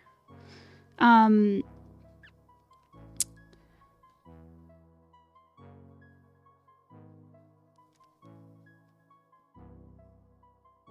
know, because with the way you're stylizing, like I understand not wanting to have like incredible detail the way like a photograph has with hair.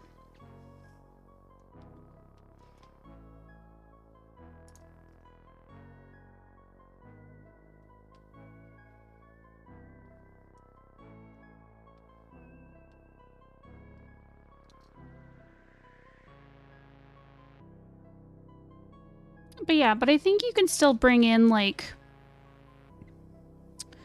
because you see there's like shadow here and behind here. This piece has more highlight on it. Same with like what's going over her glasses.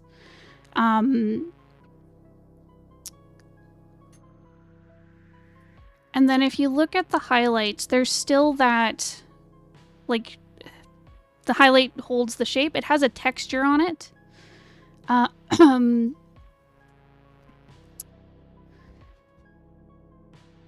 But you know, if you were working with like I'm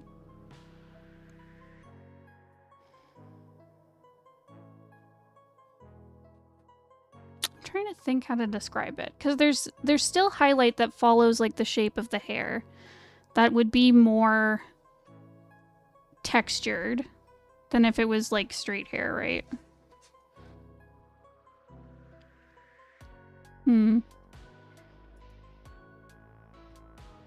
Adding curls to the already blocky shape made it not seem in harmony with the shape of the hair at all. I see.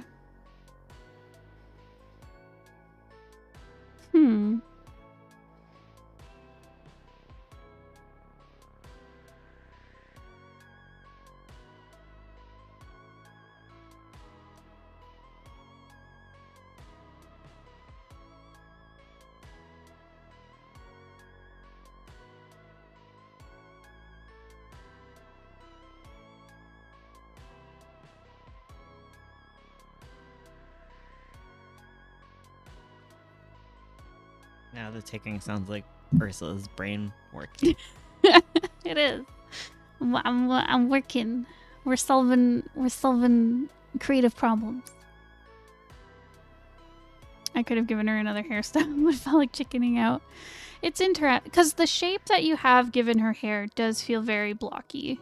So like I'd understand using more kind of like square blocky shapes to like fill out the curls.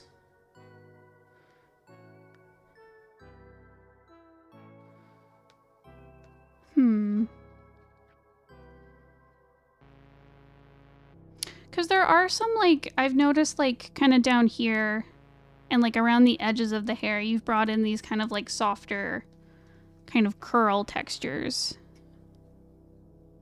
Kuroe textures. Yes.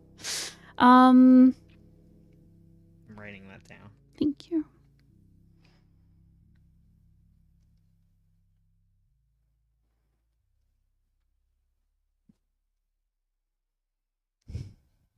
looks really flat.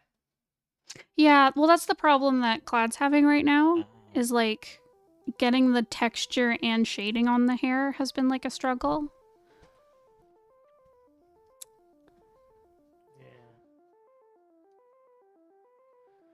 It just looks like one big piece, like a helmet. Yeah, like it needs that like definition of the strands. Huh. Cause like it feels like there'd be like hair, like the hair would part kind of here, just following the shape of like where the flowers are laying. And then it like curves up there, if that makes sense, and kind of frames the face.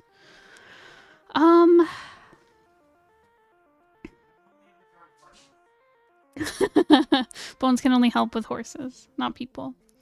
Yeah, would that help? Am I giving you ideas that you've already tried? Have you tried like sitting down and even just with like an outline, kind of roughing in where the different strands are? I need to draw more horses. You do. Everyone should. They're lovely creatures. Yeah, just to kind of understand, like, does she have like bangs here? Is it like a full, like, all the hair is parted and the same length, and she's just like, I don't know, like twisted it so it's like around her face? Yeah, because it, with the way you're stylizing things, because like if you look at how you stylize like the skin,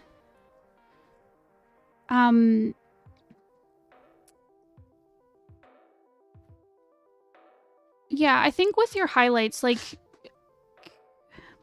you can keep it very similar to how you have like done the coloring on the skin, where like not everything has to be like super detailed, right? You can have these little pieces that really need definition, like the tip of the nose, the highlight on the top of the lip, the shine in the eye, where you add that detail. So for example, like if the light's hitting like right here, you'd probably want to have like, yeah, the highlight there, on the curls. It's hard to say. I think you just gotta go in and have it look weird as you figure out how to add the texture in. And kind of refine it. I don't know. This feels so... This feels like nothing burger advice. But... My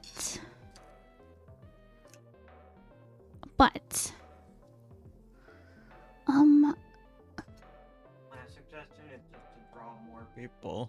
What? You probably should just draw more illustrations. Yeah, To true. figure it out. Yeah, true. Instead of focusing on one, you gotta... Iterate a bunch. Yep. Fail faster, whatever they say. Yeah. Yep. If it's like the specific hair you're having trouble with, it sounds like True. you need to study it more. True. Yep. But illustrations take time. I know.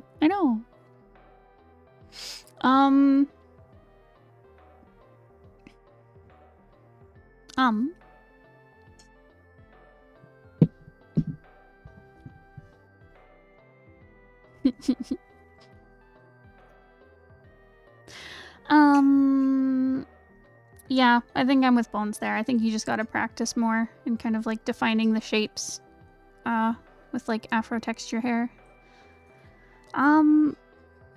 Yeah, because I think you've got like the general shape down. You just need to like work with the texture and defining like the different locks of hair and stuff. So looking at the other pieces.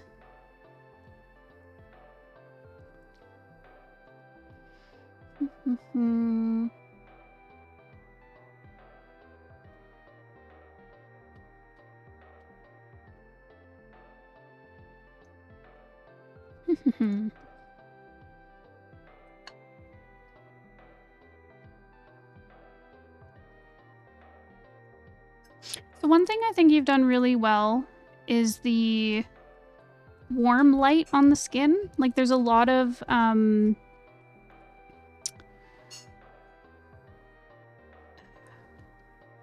what's the word? There's a lot of like really nice like these soft gradients to show like the light showing the different planes of the face. I love the rendering on the nose. Like it's so cute. Same with the lips. Where everything is very defined. There's lots of awesome like color variants. Like I like pardon me. I really like how you've got like a little bit of desaturation kind of like on this side of the nostril to lighten it up without it like taking away from like the rest of the nose. And then same with like this little shadow at the top of the nose that's desaturated a little. And it really brings out the saturation of like the light hitting it and these nice little blushy highlights and stuff. It's very subtle, but it's very nice. And then same with the lips. I like the kind of painterly like use of your colors. I don't think things are getting too muddy with the way you're working with the skin. I'm unsure about the blue backlighting. I like the effect of having these like very cool highlights happening. It creates like some really interesting contrast, and it works because you've got like the same colors in the hair and in the eyes and stuff. But I think it's just not like hitting things how it should. I can see this little kind of like rim light on the ear, and I can see it on the back of the hair. But I feel like there'd be more effect. We'd see more of that transition from like the cool light hitting the bottom of her jaw and then transitioning from cool to warm as like this light kind of takes over. And we'd probably see like a little bit of a, what would you call it? like a darker shadow where the two planes kind of meet. Because if you have light hitting the top of her cheek and light hitting the bottom of her cheek, that kind of like cheekbone edge would get like shadow. It was an afterthought on the left side of the drawing. Fair. But it's something to play around with if you want to play around with like those really bold colors of having different lighting and stuff. Because it does create really interesting contrast. I just like to see it like pushed more.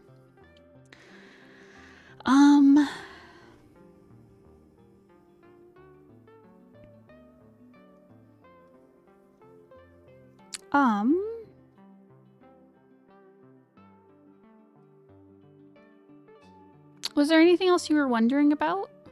Sometimes I'm just like, it needs that je ne sais quoi, rim light. Yes, yes. I get you. I'm with you.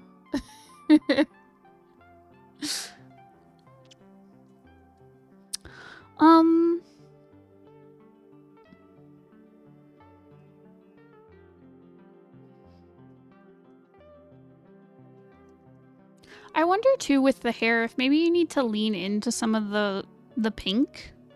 Because I know you were trying, just for like future, obviously you don't have to work on this one forever, but for future, like you're bringing in some of the pink into the hair and you've left it like a very cool pink. I think where you've got these very like kind of rich, like orangey reds in the skin.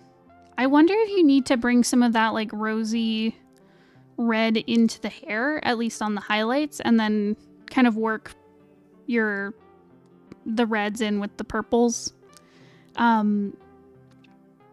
Just to kind of bring those colors together. It is hard, because, yeah. Pardon? You're going on a walk? Okay, have fun. It's just bones. No dogs. Okay. But yeah, anyways. Keep your mom from crying. If you left too, she'd cry. I would cry so many tears if all my dogs left me.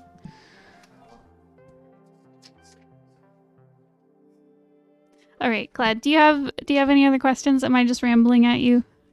I hope I'm not being unhelpful.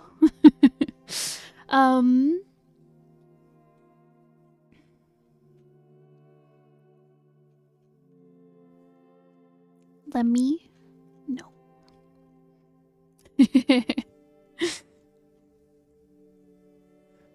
You helped? Okay. Phew. Yeah. Okay. So if there are any other questions, let me know. But we can move on to Kairos. Thank you for your time. No problem. Thank you for submitting. We can go to Kairos. Are you still here? Has Kuroe taken over as your doppelganger?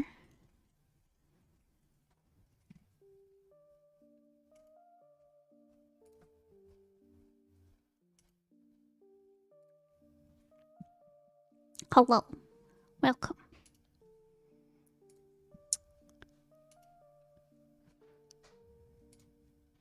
Welcome.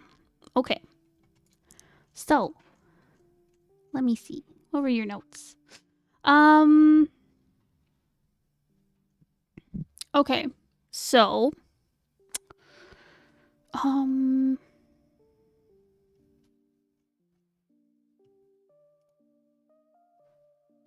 right. So, let me see. Oh, right. Your questions are in the supplemental thing. Let me switch over so I can open them without spoiling all your stuff for everybody.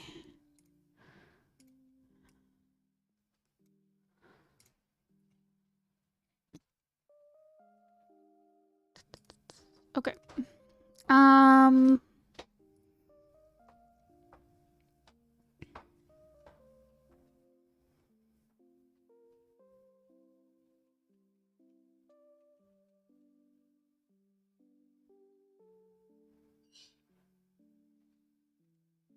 Sorry, I'm just reading over your questions so I remember what you were wondering about. Right. So you're wondering about, are things clear in the pages? Are there any panels that aren't obvious?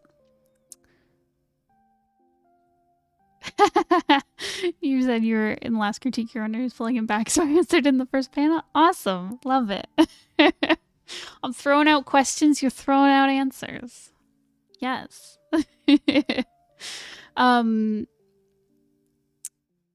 Right, so you're just wondering if everything was clear. You're wondering if the dialogue flows, if the exposition works and doesn't feel clunky.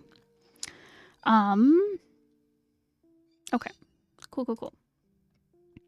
All right, so I think there's a lot of cool information that was brought up through this altercation with the landlord. Like we got the cool hint about our main character's like full name, which I'm sure like there'll be more explanation. Like we don't need all the answers right now, but I like how it was like, oh, okay. So this guy's notorious. But it was cool. Yeah, I like the little drip feed of some more information about our character. It was interesting seeing some of his like powers revealed. I can't remember if earlier there was anything about these powers showing. Because I know when he saves his quiet friend from the monster back in the elevator, like he was just using his tools and his zoomies, his little legs running. Has he shown any magic so far, or is this the first time his powers have come up? I might be misremembering, so correct me. There's a little bit shown earlier. Okay, cool. Then that's just me forgetting then. But it was cool to see it more and get more understanding about like what he can do. And I'm sure there'll be more explanation, and it's fine to show things and not explain them right away. The one thing I would say though was when he does do the power against the landlord, I like that the landlord's like, what was that? What in the world was that? Oh, it was the first page. Oops. Oh my god, you're right. When he pulls the thing to him. Okay. I do remember that now. From a while ago. With Dan.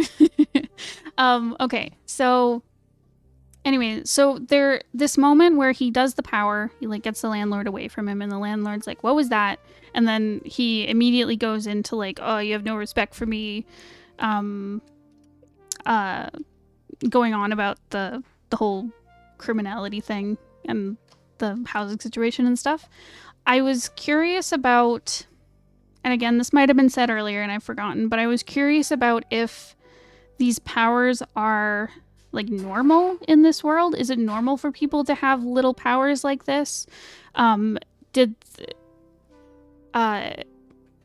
appreciated him saying like, what was that? But then for him to like move on so quickly back to like his monologue that it felt like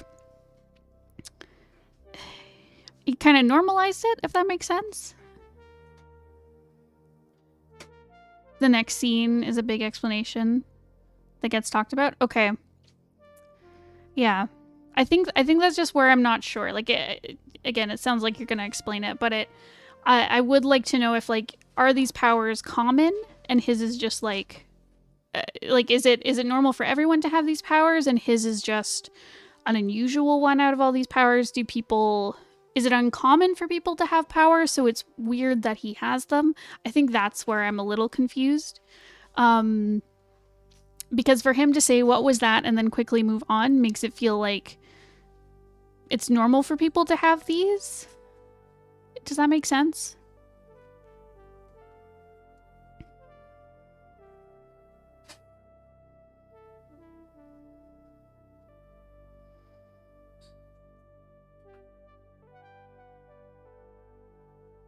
It's sort of normal, if that makes sense. Okay, then I think the landlord's reaction makes sense.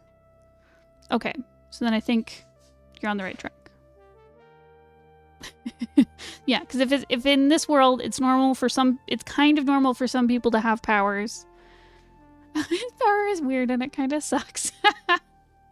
You may want to like hang a lantern on that. You may want to expand where he says, "What in the world was that?"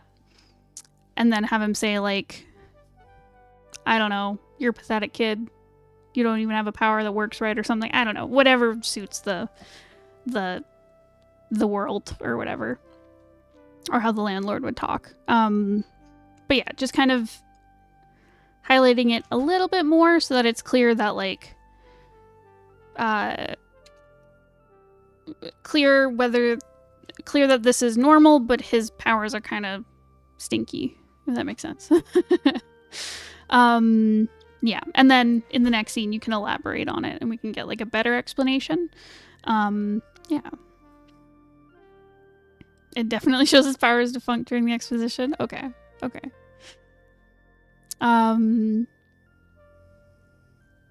Yes, because then he does the thing where he gets his plant and he bonks him.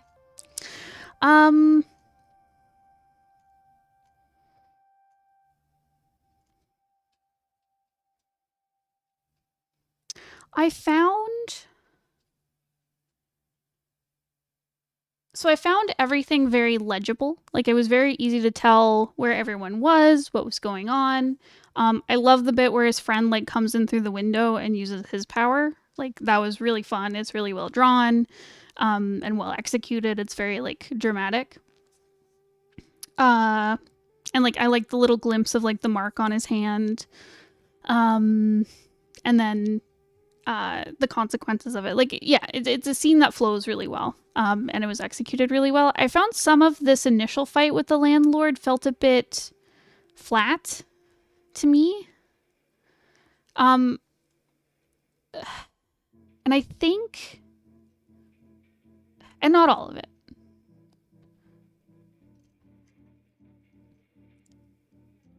I think, and I wouldn't go back and change this, by the way. I think it would just be something to think of for, like, future scenes.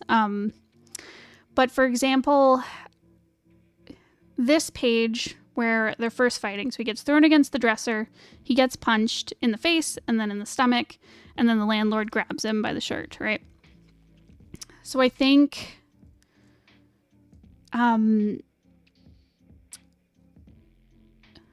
yeah, so I think this is a good lead-in from the last page. Like, this first page, I really like the flow of, where we see the landlord, and then this, like, punch is really impactful, just from, like, the change of the color, the expression, the movement of it. And then we get into this fight, and him hitting into the dresser is great. I find that just because these two panels with like him hitting the dresser and then getting punched again, they're very much the same. They're the same in size and the same action-wise, which I kind of understand because you're showing that like very quickly after falling back, he gets punched again. So like having not much visual transition between them can show that there's not much time between them. But I think because you have 3 panels at the top and even the one down here, the 4th one, they're very similar in size. That they lose some of their impact that way, where I think you need to kind of choose the focal point for this page and make it bigger. So if the focal point of this page is that he gets, punched in the stomach, he really gets like the tar beaten out of him by the landlord, and it ends with him being like picked up, right? He gets subdued by him. I would say to put the focus maybe on this stomach punch, because it really feels impactful because of the way everything goes dark when he gets hit. And it really seems to rattle him, right? In fact, he's dizzy in the next panel. So I think like that needs more impact. That could be making the panel larger. Maybe the other ones need to be smaller. And having it kind of disrupt things more, it feels kind of pushed to the back because you've got like a speech bubble going over top of it, where the other panels have more room to them. Yeah, so that's just something to consider for like future stuff. Because places where you've done it really well, like I love this page where his name is said, where the 2 panels leading up to it, we have like the landlord talking, and then we get this nice big panel that's very like moody, and we see his name, and like it's very impactful. And later with the hand coming in, like this has very good focus, where yeah, there's just great kind of interplay between the panels where like we're going between like small panels and large panels. Things are disrupted when like the hand comes in through the window. We get these bright colors to show surprise, and then we have another small panel. I love his smile, it's so unhinged. And then we have the friend coming in through the window. So like, yeah, I think you've done it great other places. I think there's just like for future scenes, keep this in mind when you're building your action. I feel like I could have used the room on the page better for some of these for sure. Yeah, because like for your earlier scene in the elevator, like that was a really good set piece. It created like a really great kind of opposition and objective, if that makes sense. Because you have the elevator, which is our safety. We've got this like platform that they're on, and then there's this like sheer drop. And we have the monster coming in from the outside, and they have to get back into the elevator. Like it has a very clear objective. The space is really interesting visually. So yeah, I would agree that like when you're considering an action scene, it is very good to consider like how to use it in your action.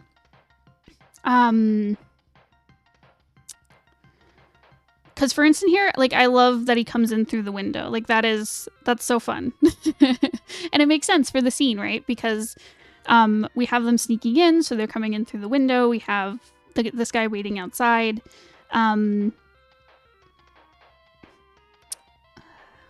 Yeah, I think I'm with you. I think there's some ways like the environment can be brought in more. Like I like the use of the house plant to like conk the landlord. It's hard because there's certain ways you could frame like an altercation like that where I'm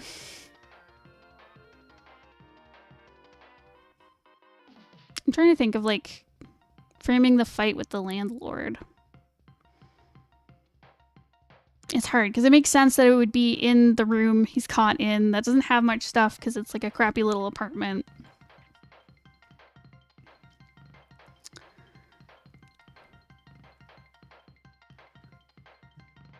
But yeah, I don't know. You could do some interesting stuff like maybe throwing the wardrobe down or knocking over the table like maybe the guy's trying to put stuff in between him and the landlord. I don't know. Anyways, I'm critiquing a scene that you don't need to change. So this is just for future reference. Should have had him throw more objects? Hell yes. Yes. Another way to do it is you can use the space to kind of frame the feeling too. Like, because it is like an empty room, basically. It's like an empty little apartment, right? Like, it's used really well when the hand comes in, because you really just see how empty this crappy little place is, and the hand really stands out because it's so different compared to the rest. Whereas, like, I think throughout the scene you could have used kind of the emptiness to maybe frame the landlord as like this really big imposing presence, just the way with how things are framed. It can make, because you could use the emptiness of the room with maybe some like, I don't know, upward or downward facing camera angles to make like, I don't know, make our main character seem small and make the landlord seem big. I don't know. There's lots of different ways you could do it, and no one single way is right. I'm just throwing spaghetti at the wall right now. But yeah, overall, it was a really cool scene. Love that hand bit. It's so good. Such good action. I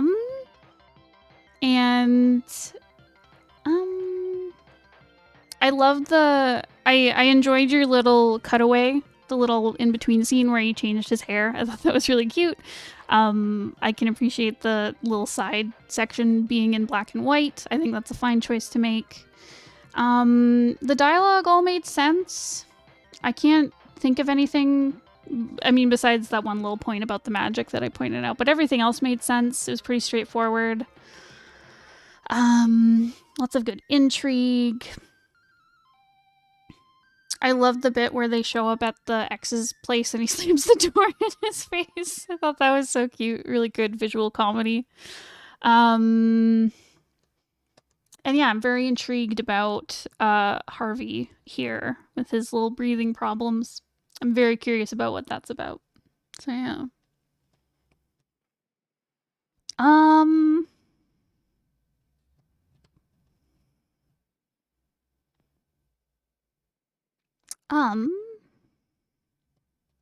Did you have any questions? Hopefully I didn't go off the rails. Is there anything you were wondering about? I also enjoyed the door slam. It's so good. Hell yeah.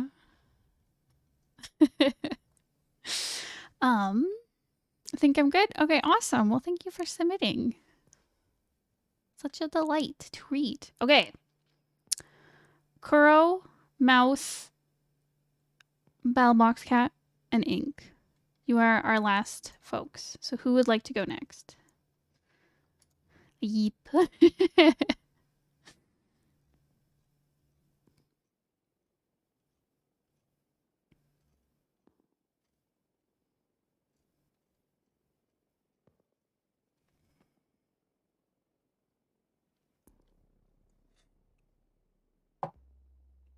You want to go next, BattleBox? Let's go.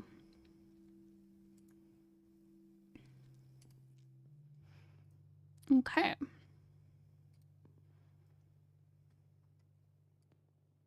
And Kuro's cool whenever? Okay.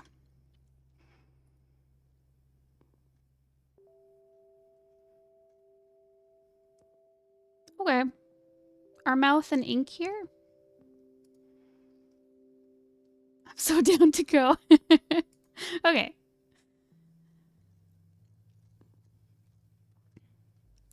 All right. So let's see. So you have 3 comic pages. And I think I've seen these in thumbnail form.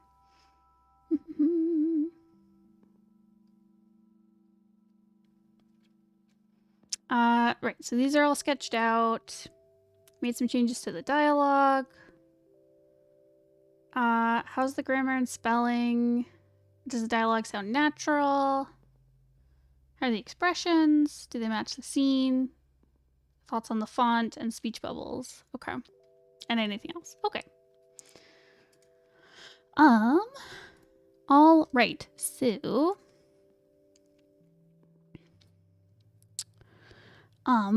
there was lots of fun stuff. So I think it comes through with what you were doing in the thumbnail sketches. Like, I think you've got the same energy where, like, I love the intensity of their expressions in, like, this first bit where they're, like, waiting for things to load.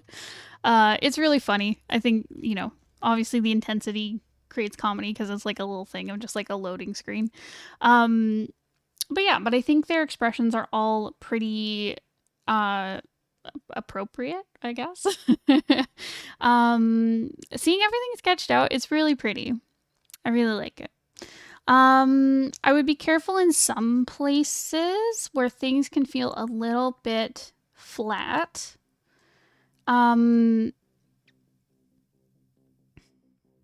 I've noticed it mostly in these side profiles where the characters work. They're very, how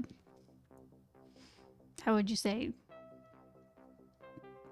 Shapely. They have volume. Whereas I find like some of these background objects, like the desk and computer, I find them very flat. And I think they're missing some perspective work. For example, this panel here, we're looking at our characters straight on, whereas it looks like we're looking at the desk from kind of like an upward angle, where I think perspective-wise there'd be the front of the I guess the back of the desk, so what's across from them, would be a bit wider and kind of go in, if that makes sense. Anyways, I think the perspective is just a little bit off, and it feels a little flat here and there, like with, is it Eve? Is that his name? With Eve sitting at the desk. Here with this lady, this feels very, the perspective is correct. I like the little tilt in the chair.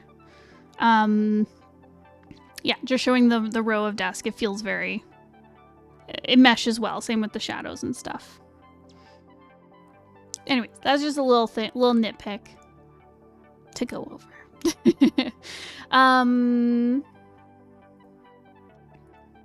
But yeah, the expressions are really fun and cute. I think I said it last time, but I love Sabrina. She is everything. I want a spin-off of just Sabrina being cute. But yeah, I think you've got a very good sense of like character expression.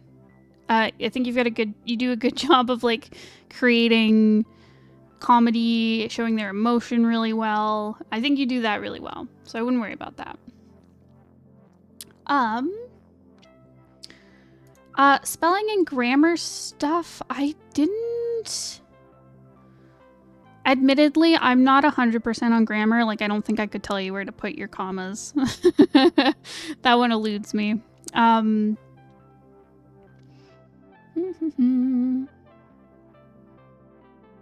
Yeah, I guess if I were you, I didn't notice anything egregious. If I were you, I would just check to make sure that you've got periods at the end of sentences. There's a little bit here where there's not a capital on the well. Little things like that. I don't think it's distracting. It doesn't lose the meaning of what you're writing, but something to keep in mind.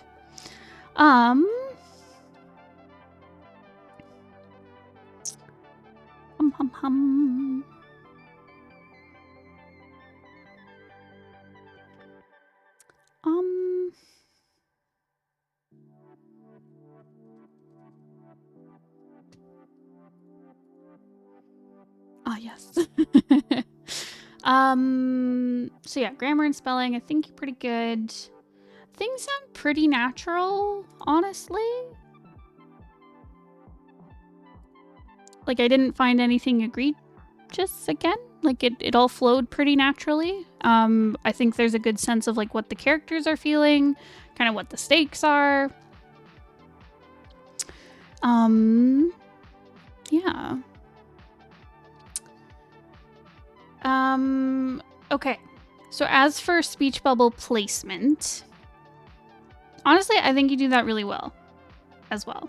I think the placement of things, you've got a very good idea of flow between your panels. So for example, even with like the heartbeat sound effect, like you're using it to kind of like jump down between your panels, so it's very easy to follow. And then same with where you're placing your speech bubbles, where they feel very natural about where they're placed. I can always tell who's speaking. I think you even do some interesting stuff. I really liked on the last page where you have the speech bubble kind of like creating the edge of the panel where Eve is reacting to what she's saying. I think that's like a really effective way to use your speech bubbles with the paneling. For that reason.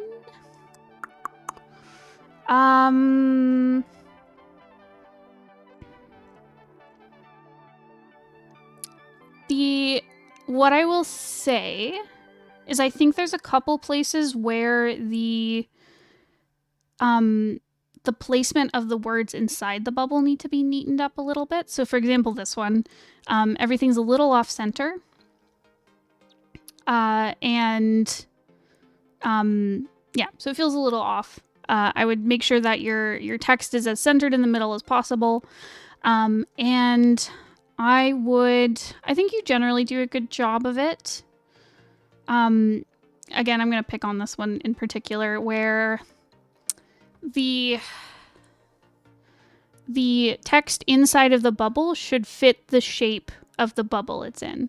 So you do that well here, for example. So in the middle of the paragraph or whatever, or the sentence, it's wider as much as you can, because obviously like different words are longer, so like you try to fit it as well as you can. And then it's small at the top, small at the bottom, and gets wider in the middle to fit the shape of the circle. Whereas here, I think it's because you had two thoughts going on. Where she says, I'm still upset about last week's publication. Your article could have made it.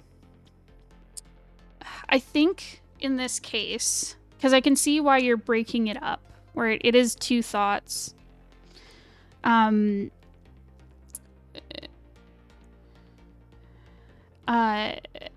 right now what's happening is it's very wide at the bottom, it gets skinny in the middle, and then wide at the top. So it's not fitting the shape of the bubble.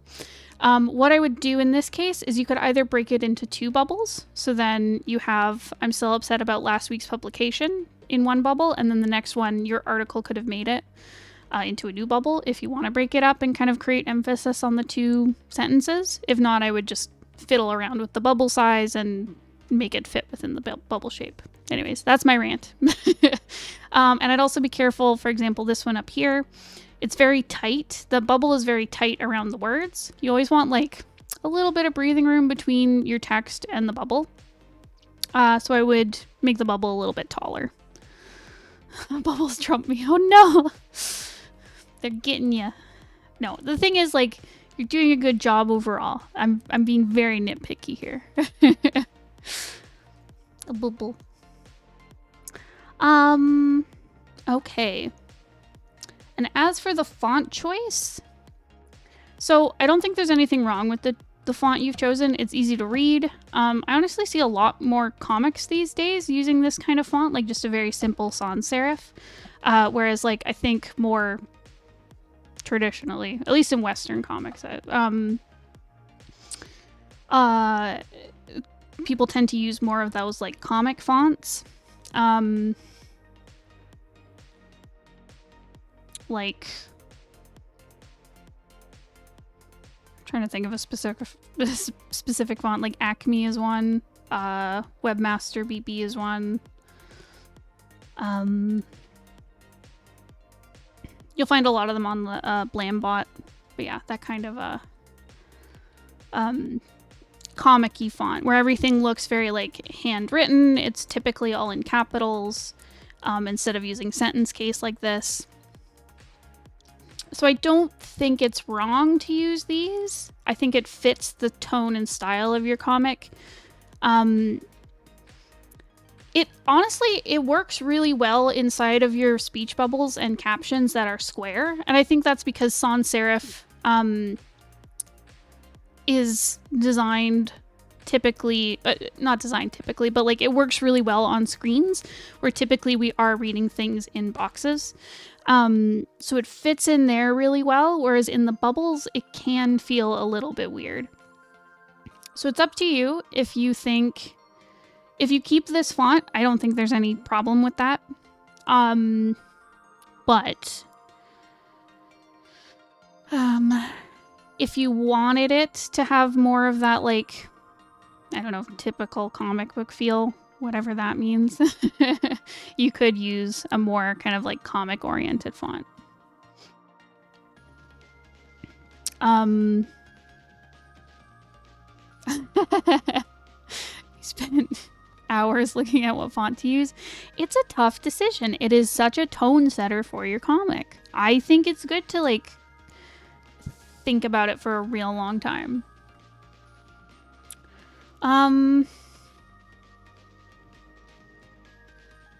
What font is this that you've chosen? Do you know the name of it?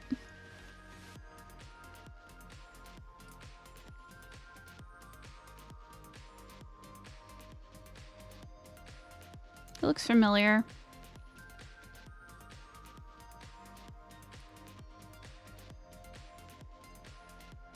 Not off the top of my head. Okay, no problem. Yeah. Because it's nice. It's a very rounded... Let me look it up real quick. Okay. It's a very rounded, like, sans serif. So I think it works.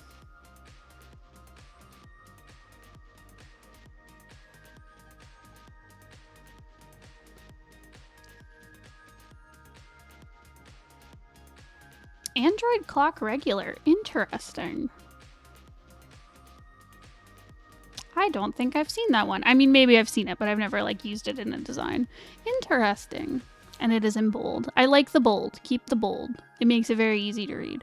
Oh, maybe not easy to read, but it feels like it fills the space of the speech bubbles well, I think is what I mean. Because you can use a thin font as long as it fits the style of the artwork and like fills the bubble well. Yeah, so I think you can keep it easy on the eyes. Yeah, exactly. Yeah, I think it's a good choice. It fits well with your style. As well as like the tone of the comic. One thing I would keep in mind is like I really like this point where Sabrina's like exclaiming, using the, it looks like you've made the font a little bit bigger, and I like how you've tilted it. That's awesome. Same with like where it's like Eve Kim.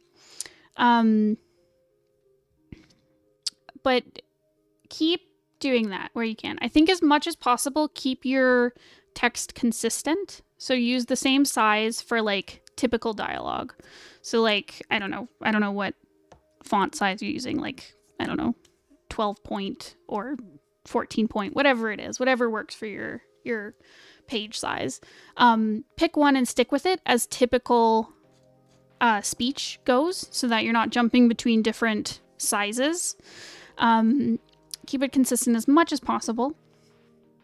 But then for moments where people are yelling, make it bigger. If you're able to, make it thicker, or pick another font that is like, I don't know, more bombastic, like thicker lines or something. I wrote it down so I won't forget. Nice. Yes. Love some consistency. But yeah, but when you have an example of someone yelling, you could use like maybe a thicker font that's more cartoony, like more decorative. You could just have like a certain, this is the yelling size of the font. You could maybe add like a stroke to it so it's a little bit thicker. Honestly, for things like yelling, I wouldn't worry about being too consistent because it depends on like what is needed for the mood of the panel. But play around with that. And I would also, for example, where they're saying Sabrina in Celebration, maybe make that a little bit bigger, fit the bubble size better. And then if you have, say, characters whispering, or saying something kind of like under their breath, like an aside, using like a smaller font, maybe you could take the bold off it so that it's a little bit thinner, so it feels more like a whisper or something said kind of like off to the side. yeah, play around with that and kind of keep it as consistent as possible while still fitting the tone of what you're going for in each particular panel. Hopefully that makes sense. Okay. Yeah. That was my font ramble. I hope it was helpful. Do you have any other questions? Bigger is louder and smaller is quieter. Exactly. You got it. See, there's lots of fun stuff you can do with font, because what I've seen in comics is like when someone's whispering, sometimes they'll like bring down the opacity of the font so it's like gray instead of black, or they'll do like a little dotted outline of the speech bubble. Like there's lots of fun little things you can do to show someone's yelling. Like you could have the text literally break out of the speech bubble because it's so loud. Like there's lots of fun stuff you can do. Any suggestions for fixing the flatness?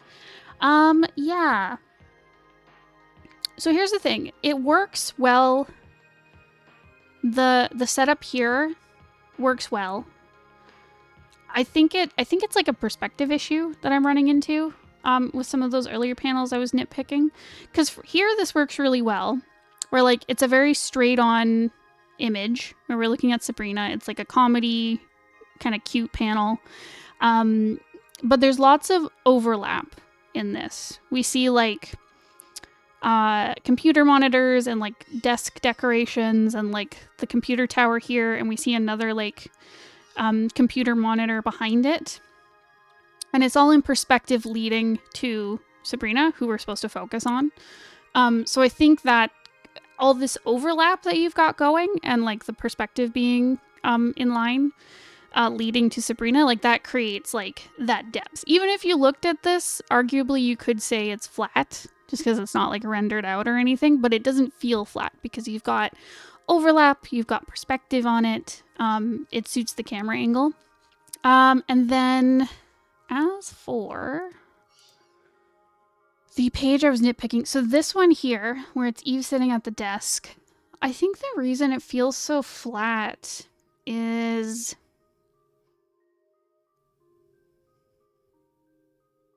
it could be an angle thing because it is very flat on, but that's not necessarily bad depending on the panel.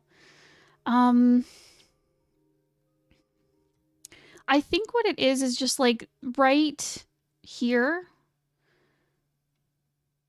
Okay, I think I know what the issue is with this particular panel. It won't apply to every panel, but for this one in particular, it's very much compositionally divided down the middle. So we have Eve here, which is very detailed. There's some depth. There's some overlap with like the desk, him leaning on it with the chair. We've got the caption poking him. Like that is very full. It feels like it has volume. But then on this half of the panel, everything is like straight lines and boxes, and it's just very empty of anything.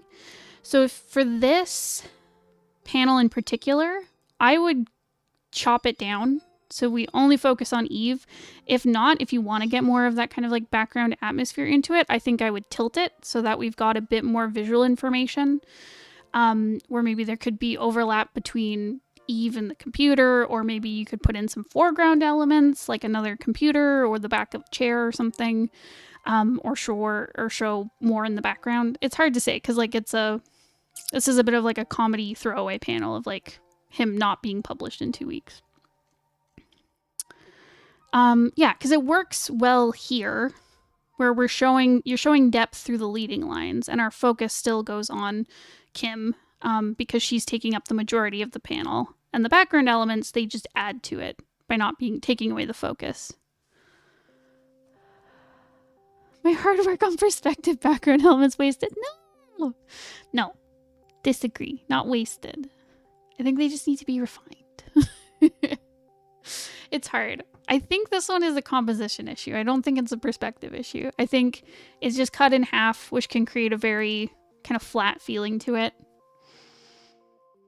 The less background I have to draw, the better. Oh, what a mood. Because, like, for example, like, it works here. I think I nitpicked this one, but it works here. because having this kind of empty space highlights the expression that they're making and the action that's going on. So it really just depends on the panel. But yeah. That's all. That's what I'll say. Does that cover it? Did you have any other questions?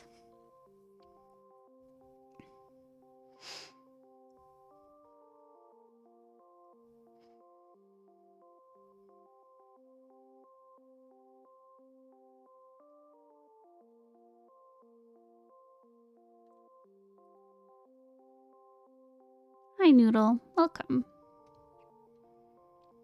I had to run...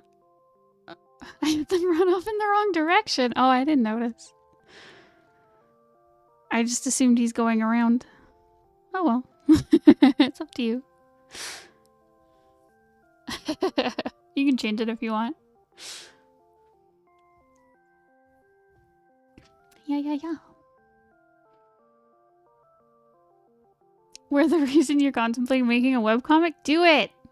Do it. I dare you. Make a webcomic. This style is really cute. No other questions? Awesome. Well, thank you for submitting. Alright. Kuroe. I believe you are here and are okay with going next. Exactly. Make one. Make a comic. Make it right now. Do it.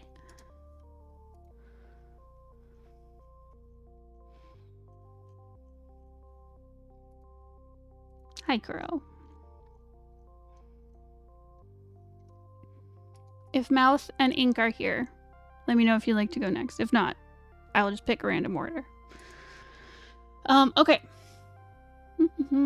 Okay, so you've got some character designs and a small scene. You want a general critique. And for the scene, you're concerned about the colors. Okay, so I'll go over the designs. So it looks like we've got... Right now, drop everything. Make your webcomic, the whole thing. Don't stop until you're done. No.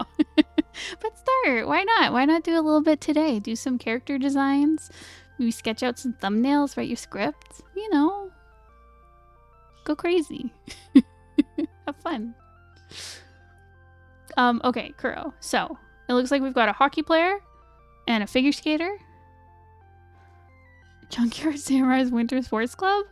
I'm into it. Is this another sports manga? Is there smooching? You're picking character names? Good. Good. That is a good start. I will approve of this.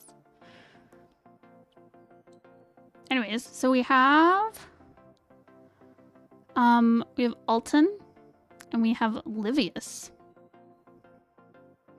Yes and yes. Good. Sports, kissing. Let's go. Okay.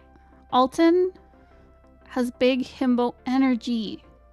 Also, love the long hair. Hockey players gotta have long hair. It's just what they do. As a Canadian, I can attest to this.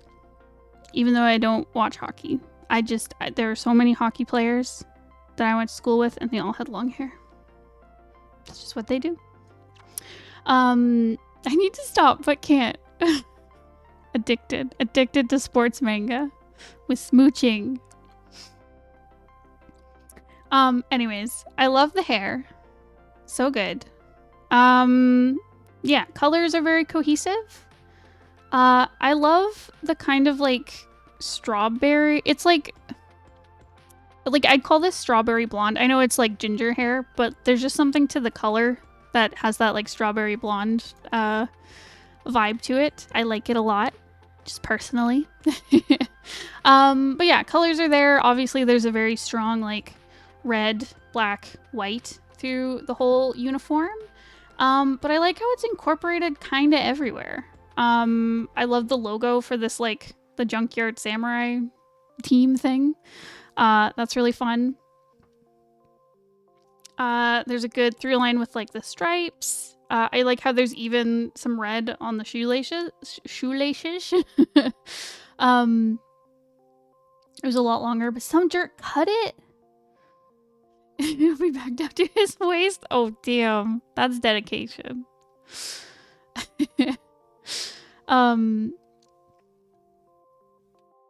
But yeah, the stripes are good. Good through line through everything.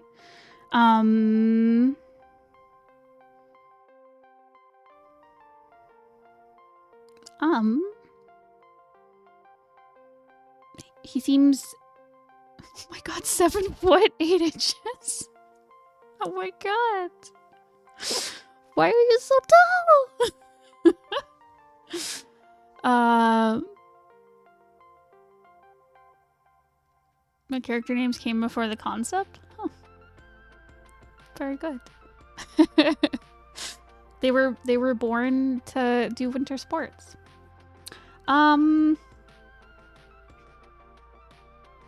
The only thing... Go big or go home.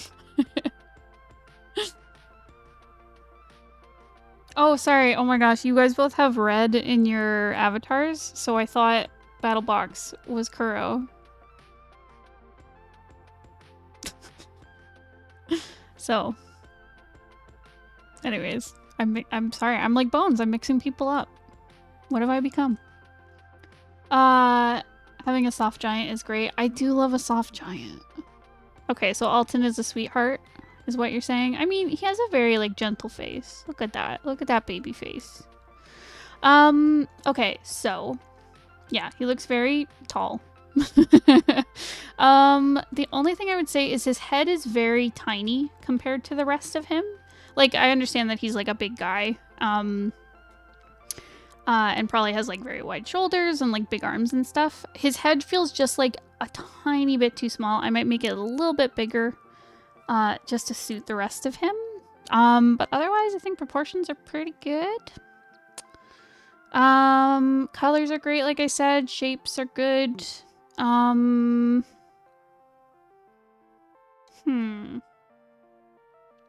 also Kuroe. Everyone's Kuroe. Okay, so then Livius. So we've got some red and blue lesbian stuff going on. I know they're not ladies, but you know the trope. You know, in every kids cartoon, there's the red and the blue lesbians. So listen. Anyways, so Livius is a goth through and through.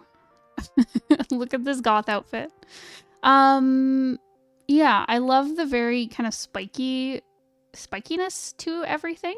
I have to go to work. I hope the rest of the stream goes well. Thank you for coming. Yeah, but I love the spikiness to like the hair and the clothing. Yeah, there's not lots of nice little subtle stuff. Like I like how he's got these like very like piercing blue eyes, and then everything he's wearing is like dark, but I really like this gradient on the shirt where like I also really like the shiny texture you've added. Very figure skating-esque. But yeah, I like the very subtle kind of like gradient around the like the edges of the shirt. I think that's really nice. I love the jewelry. Very goth, very cool.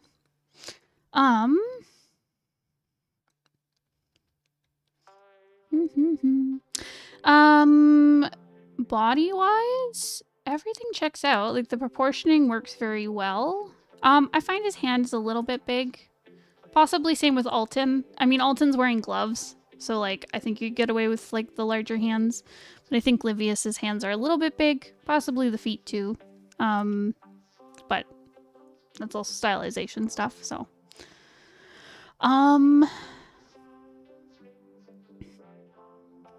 But yeah, Livius reads as like the cool, standoffish, like kind of smarmy, like kind of smug type. Like acts really cool. And then Alton seems like, yeah, gentle giant, sweetheart. Maybe a little bit like things go over his head. You know, a little bit thick. but sweet. Sweet all the way through. Yeah, so those are the vibes. I like the contrast between their characters. I love the colors. Both of them have great color schemes and they work well together too.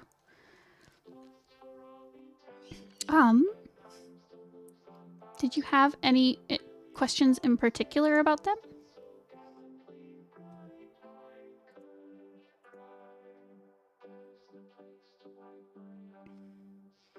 I'm gonna quickly grab a water. I'll be right back.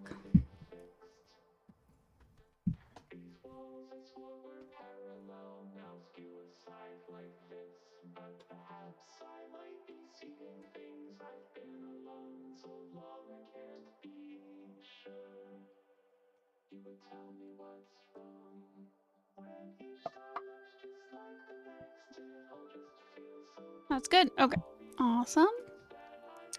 Okay, for the illustration, so you were worried about the colors being off, you said? I like the Dutch angle on it. It's very interesting. Creates like a very off-kilter vibe. So compositionally, it's very interesting.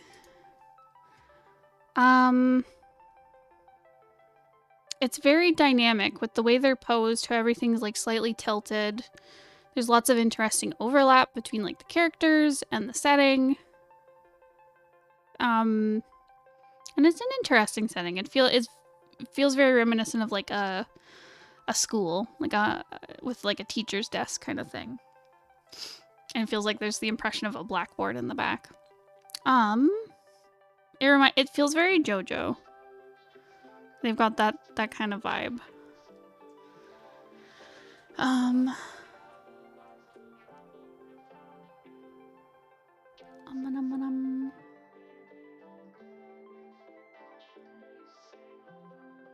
Oh, sorry, Alan's body is smaller without his gear. I can make his head a bit bigger and smaller hands. Oh, okay, I see what you mean. Yeah, I can see it for that one too.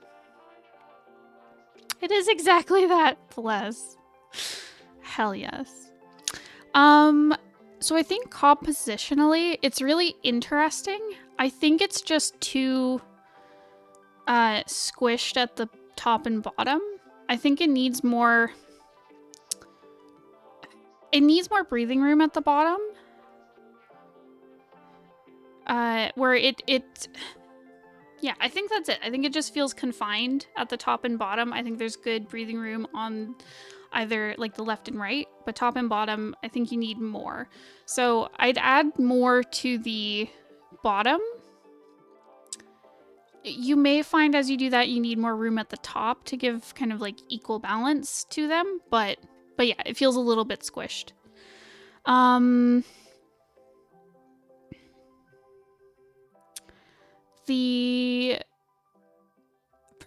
The foreshortening and perspective on the characters is good. Like I love it on the hand and the boot coming forward. The poses are great.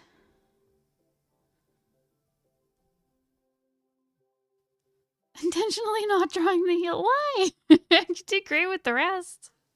Why stop there? See, what you got to do is just put something in the foreground to cover it, and then you're good. I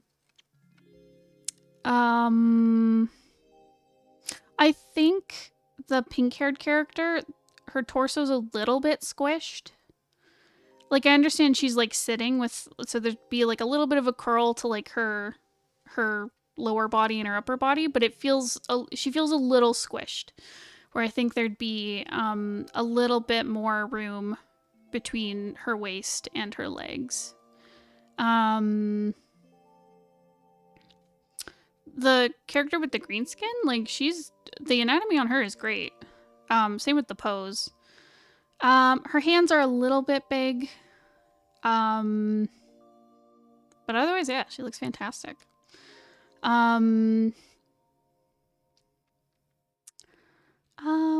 As for the colors, so I think you've got a good color scheme going. I really like this kind of green and purple and red vibe. Like, I think the colors you've chosen all mesh really well. Her pants are pulled up high. Also, Riki is a boy. I'm sorry. I don't know these characters.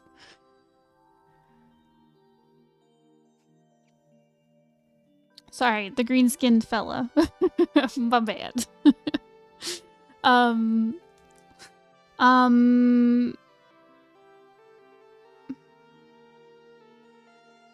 Okay, the pants are just below the ribs. Yeah, I'm not sure. It's creating an illusion that makes her lower half seem really squished. It might help to just define the hip a little bit. So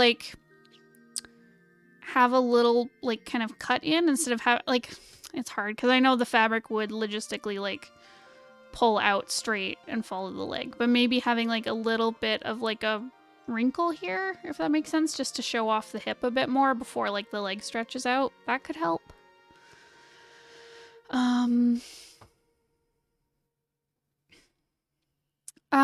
But yeah, as for the colors, I think you've got the right colors. Some of them get a little bit muddy, but it kind of leads to that really grungy feel that's going on. But I think the problem you're running into is a contrast issue. So for example, with Riki here, his hand is really blending in with the purple of his shirt. Hint her hips. Yeah, exactly. So the purples are very close, and there's not a lot of shadow to differentiate them. Because you have places where you've got highlights on the pants and then dark shadows kind of around the knee and stuff, where you've got a lot of good contrast on the legs here.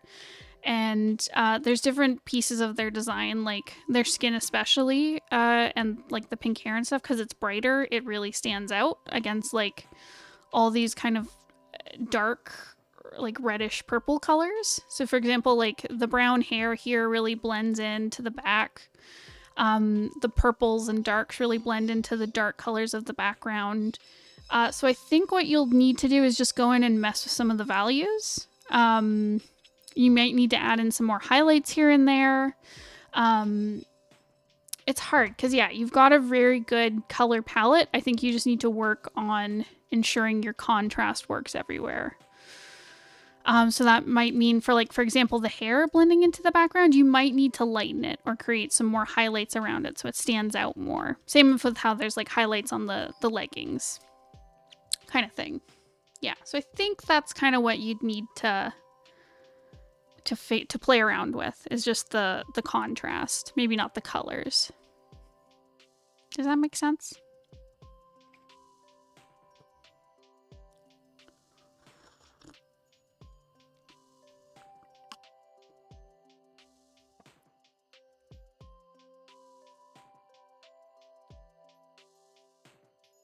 Yeah.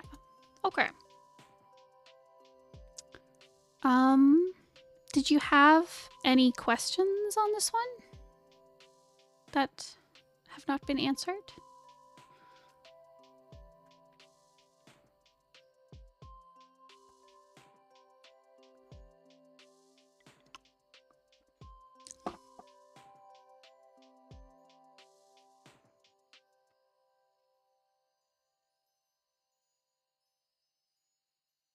No, that's great.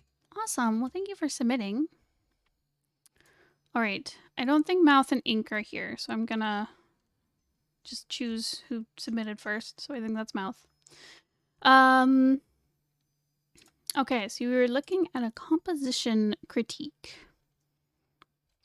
Right, so we've got 3 comic pages here.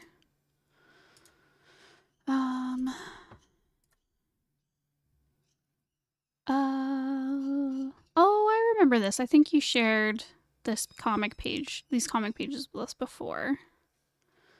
Interesting.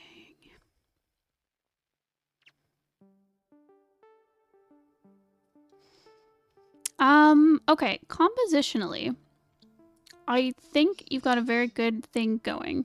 So you use a lot of your reds to really draw in the focus, whereas the background is this kind of cream color and these greens, and the red is very bright, so it pulls the eye where it needs to go. I love this top panel here where we get to see this little cottage and the witch working out front. I really like how you've used the black and the really dark colors to draw attention. So I like how we go from like the text to the house to the witch. And then our other witch is like highlighted in like the dark window. And then the black panel at the bottom really like pulls your focus. I think you've got a very good balance color-wise, and I think it really suits the composition where we get to go like back and forth as you would very naturally in a comic page. And yeah, and your contrast is there where you've got our eye goes to like the darkest objects. The color palette really works, like I said, with the red pulling attention. This second page, I think it's got a lot of good stuff going, but it's not as strong as your first page. So I really like the kind of like background storytelling where you've got these like photos of them, because it is a short comic, so we don't get like a whole bunch of you know, we don't get a whole lot of time to learn about the characters. So I like these little portraits of them in the background that kind of tell the story of them like meeting and stuff. And we can see the progression of the dark disease on her arms, right? And there is forward momentum because you've got these like leading lines. We follow the floor and the windows and pictures down to the witch who's reading. And then I really like how we see like what she's reading to get like a visual representation of like the magic stuff. Like that's really cool.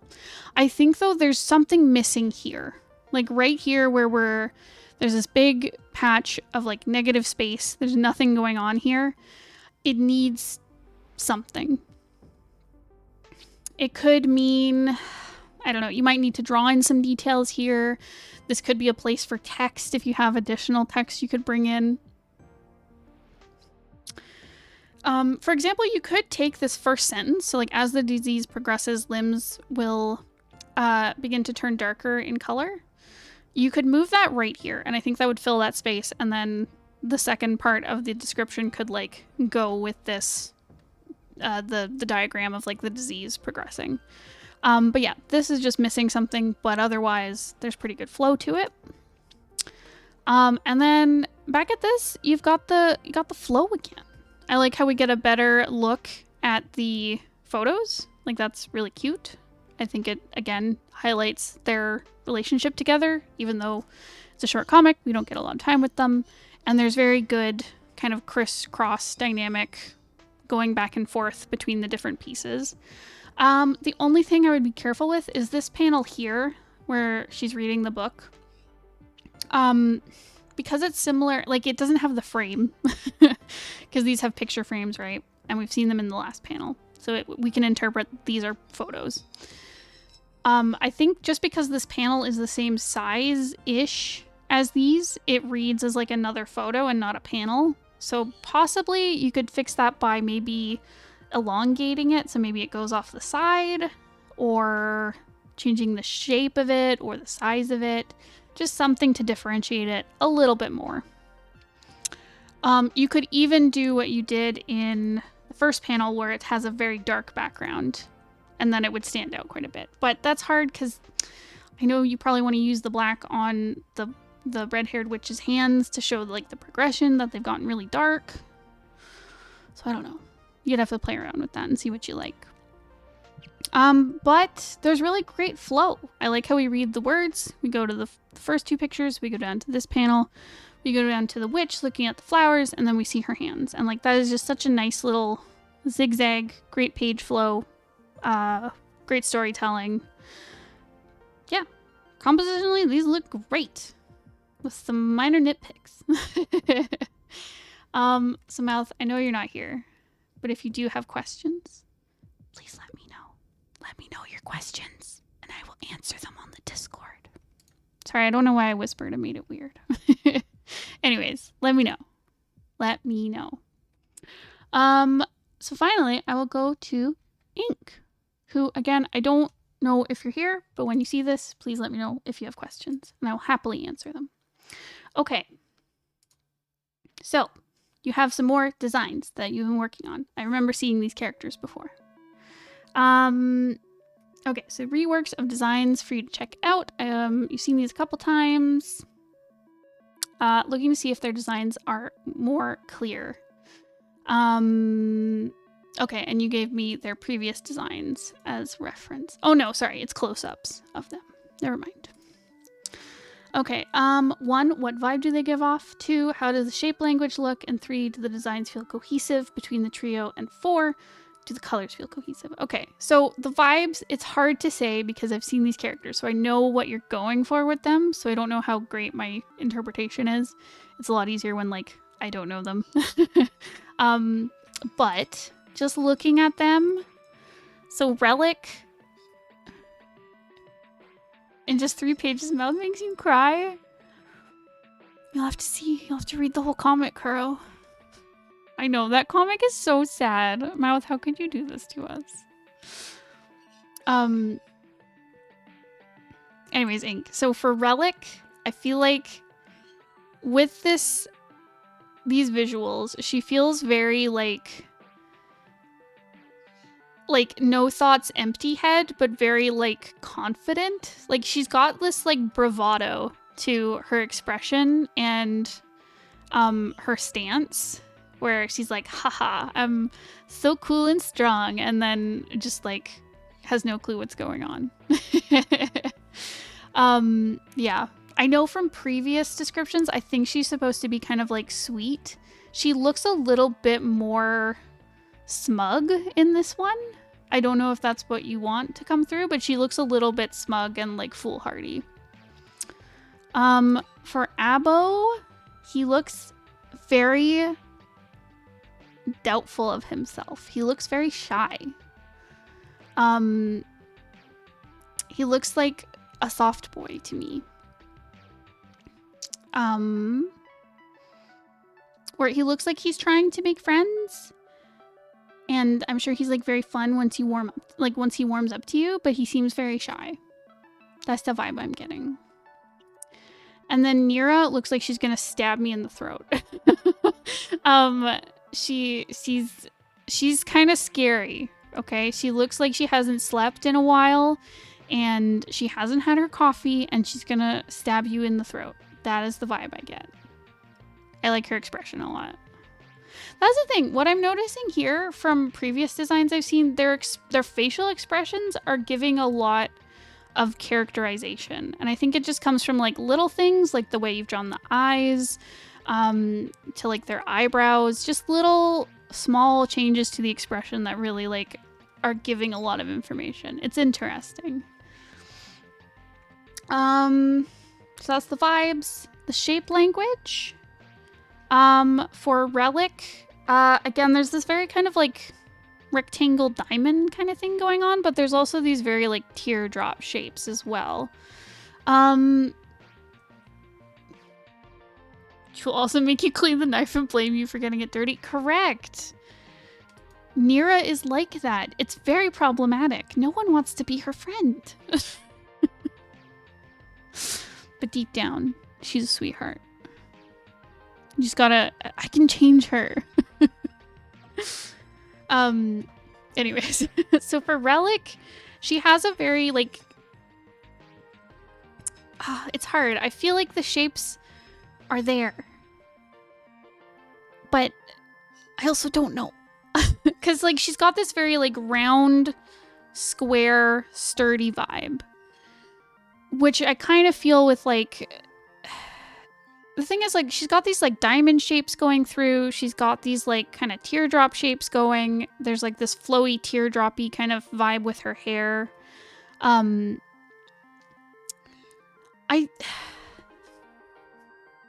don't know. I'm sorry.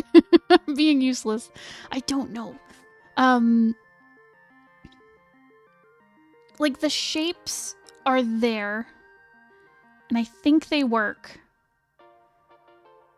I think her silhouette is there. There's some roundness to these, like, kind of square... There's, like, jagged pieces. There's some roundness to, like, different aspects of her. But I find, like, the decor on the armor doesn't quite fit. Like, I'd like to see more leaning into maybe kind of like the teardroppy stuff.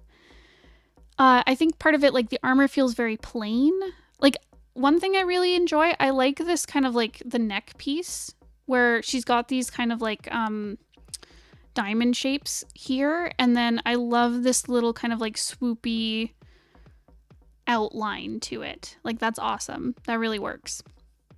And I'd love to see more like this piece elsewhere.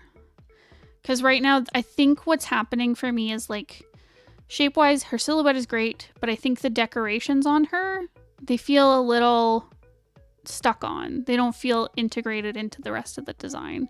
And I think you can keep some of it, like, because I know from previous versions, you've had these like kind of diamond shapes like on the front. I think you could keep those, but you need to like bring more in to get the shapes going.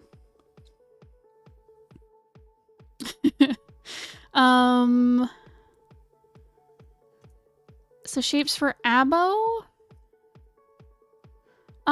He's got some very kind of like straight rectangular shapes going on through the clothing. And then he's got this very roundness through his like body shape. But you do kind of bring in that squareness with this little like headpiece he's got.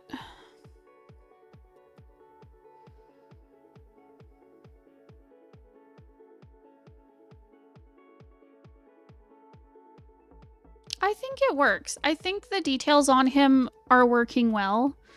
I do like this very geometric, very straight-laced kind of like look all over him. And then he has these little touches of like the curly hair and like the soft antler kind of look.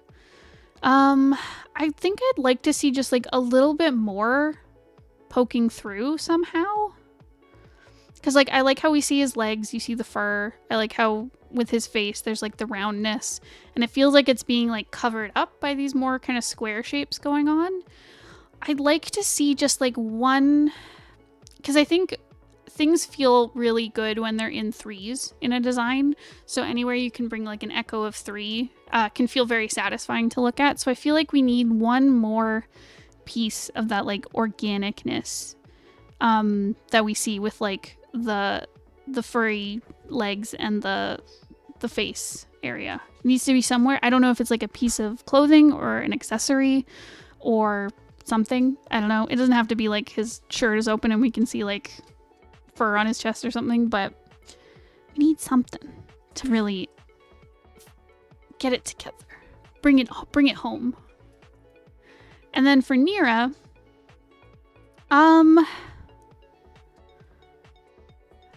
I think there's a lot of awesome shape stuff going on with her face. There's a lot of interest in it. I love again, these kind of like teardroppy, kind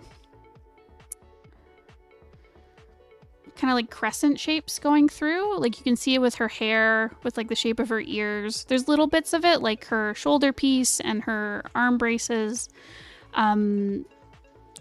And some of these like leg pieces, but I feel like a lot of it is missing from the rest of her outfit. The rest of her outfit feels very plain in comparison to all this great detail going on in her face. So I'd like to see more of those kind of like crescent shapes brought in. I think there's a lot of different ways you could do it. You could have different like, I don't know, sewn in pieces to the suit or more armor pieces put on. I think it depends on what you want to do. Possibly more layering of clothing, but I find her clothing feels very plain, and I think there's a lot of awesome detail in her face. I'm almost done. So as for cohesion between the three, the colors all work really well together. They also obviously have this through line of like the teal and the purple. Relic could have some touches of purple. She seems to be the only one who's missing that. That could be like a at the start of the story kind of thing, and then as it goes on, she could get some of those purple pieces, but you could probably fix that by just putting in, I don't know, maybe this like Under Armour padding chainmail stuff could have purple in it. You could bring in some purple details on like the detailing of her armor. Because, like, I like with Abo where he's got, like, most of the purple. Her suit is sewn together and some details could be cobbled in. Yeah, that could work. Hello, welcome. That could work for Nira. But I like how Abo has the... He's mostly purple, but he's got the teal aspect. And I like how Nira has a lot of the teal with some of the purple brought in. And I feel like Relic needs just like a little bit of that purple brought in somewhere. Just to balance it. But otherwise they do feel cohesive. They feel like a team.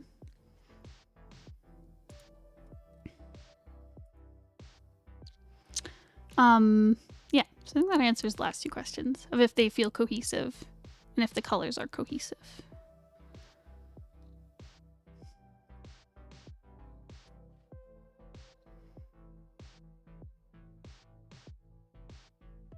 Because, yeah, they do all kind of have this balance of, like, the very square shapes and these teardrop shapes kind of throughout, but, like, they each have their own kind of balance of it.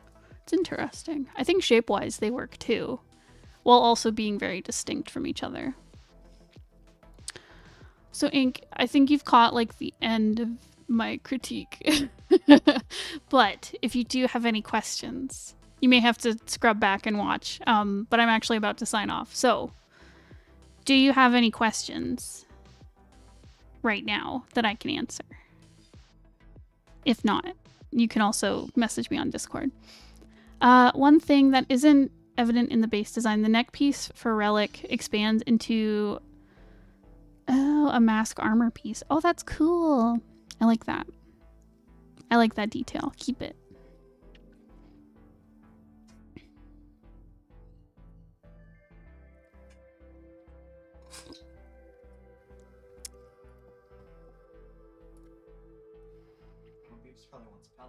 Oh no, she's hungry. Poor burb. Oh well. It's fine. It's good to change up the routine, right? Yeah. Sounds good. Yeah. Do you have any questions? I'll check the beginning of it later. Okay. Okay. Is there anything that is pressing on your mind that you would like to ask?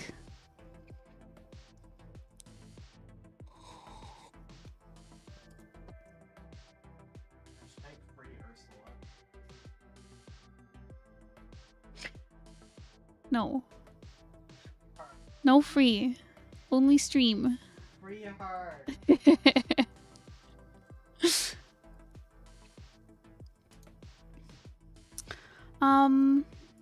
Okay. Well, let me know if you check the beginning of the stream and poke me on Discord and I'll answer your questions there. Well, thank you everybody for watching who we had so many submissions. We had good talks. I appreciate the folks that waited from Thursday. Do it today. That was awesome. Not at the moment. I think that covers it. Thanks a lot. Hell yeah, they're coming along really well, Ink. Like, I said it at the beginning, but your expressions for these characters, like, leveled up a lot. They're looking really cool. So yeah, I think you should be really proud of them. They're looking good. Yeah,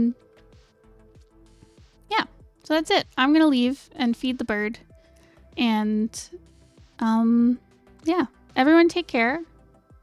Great work today. I'll see you later. Goodbye.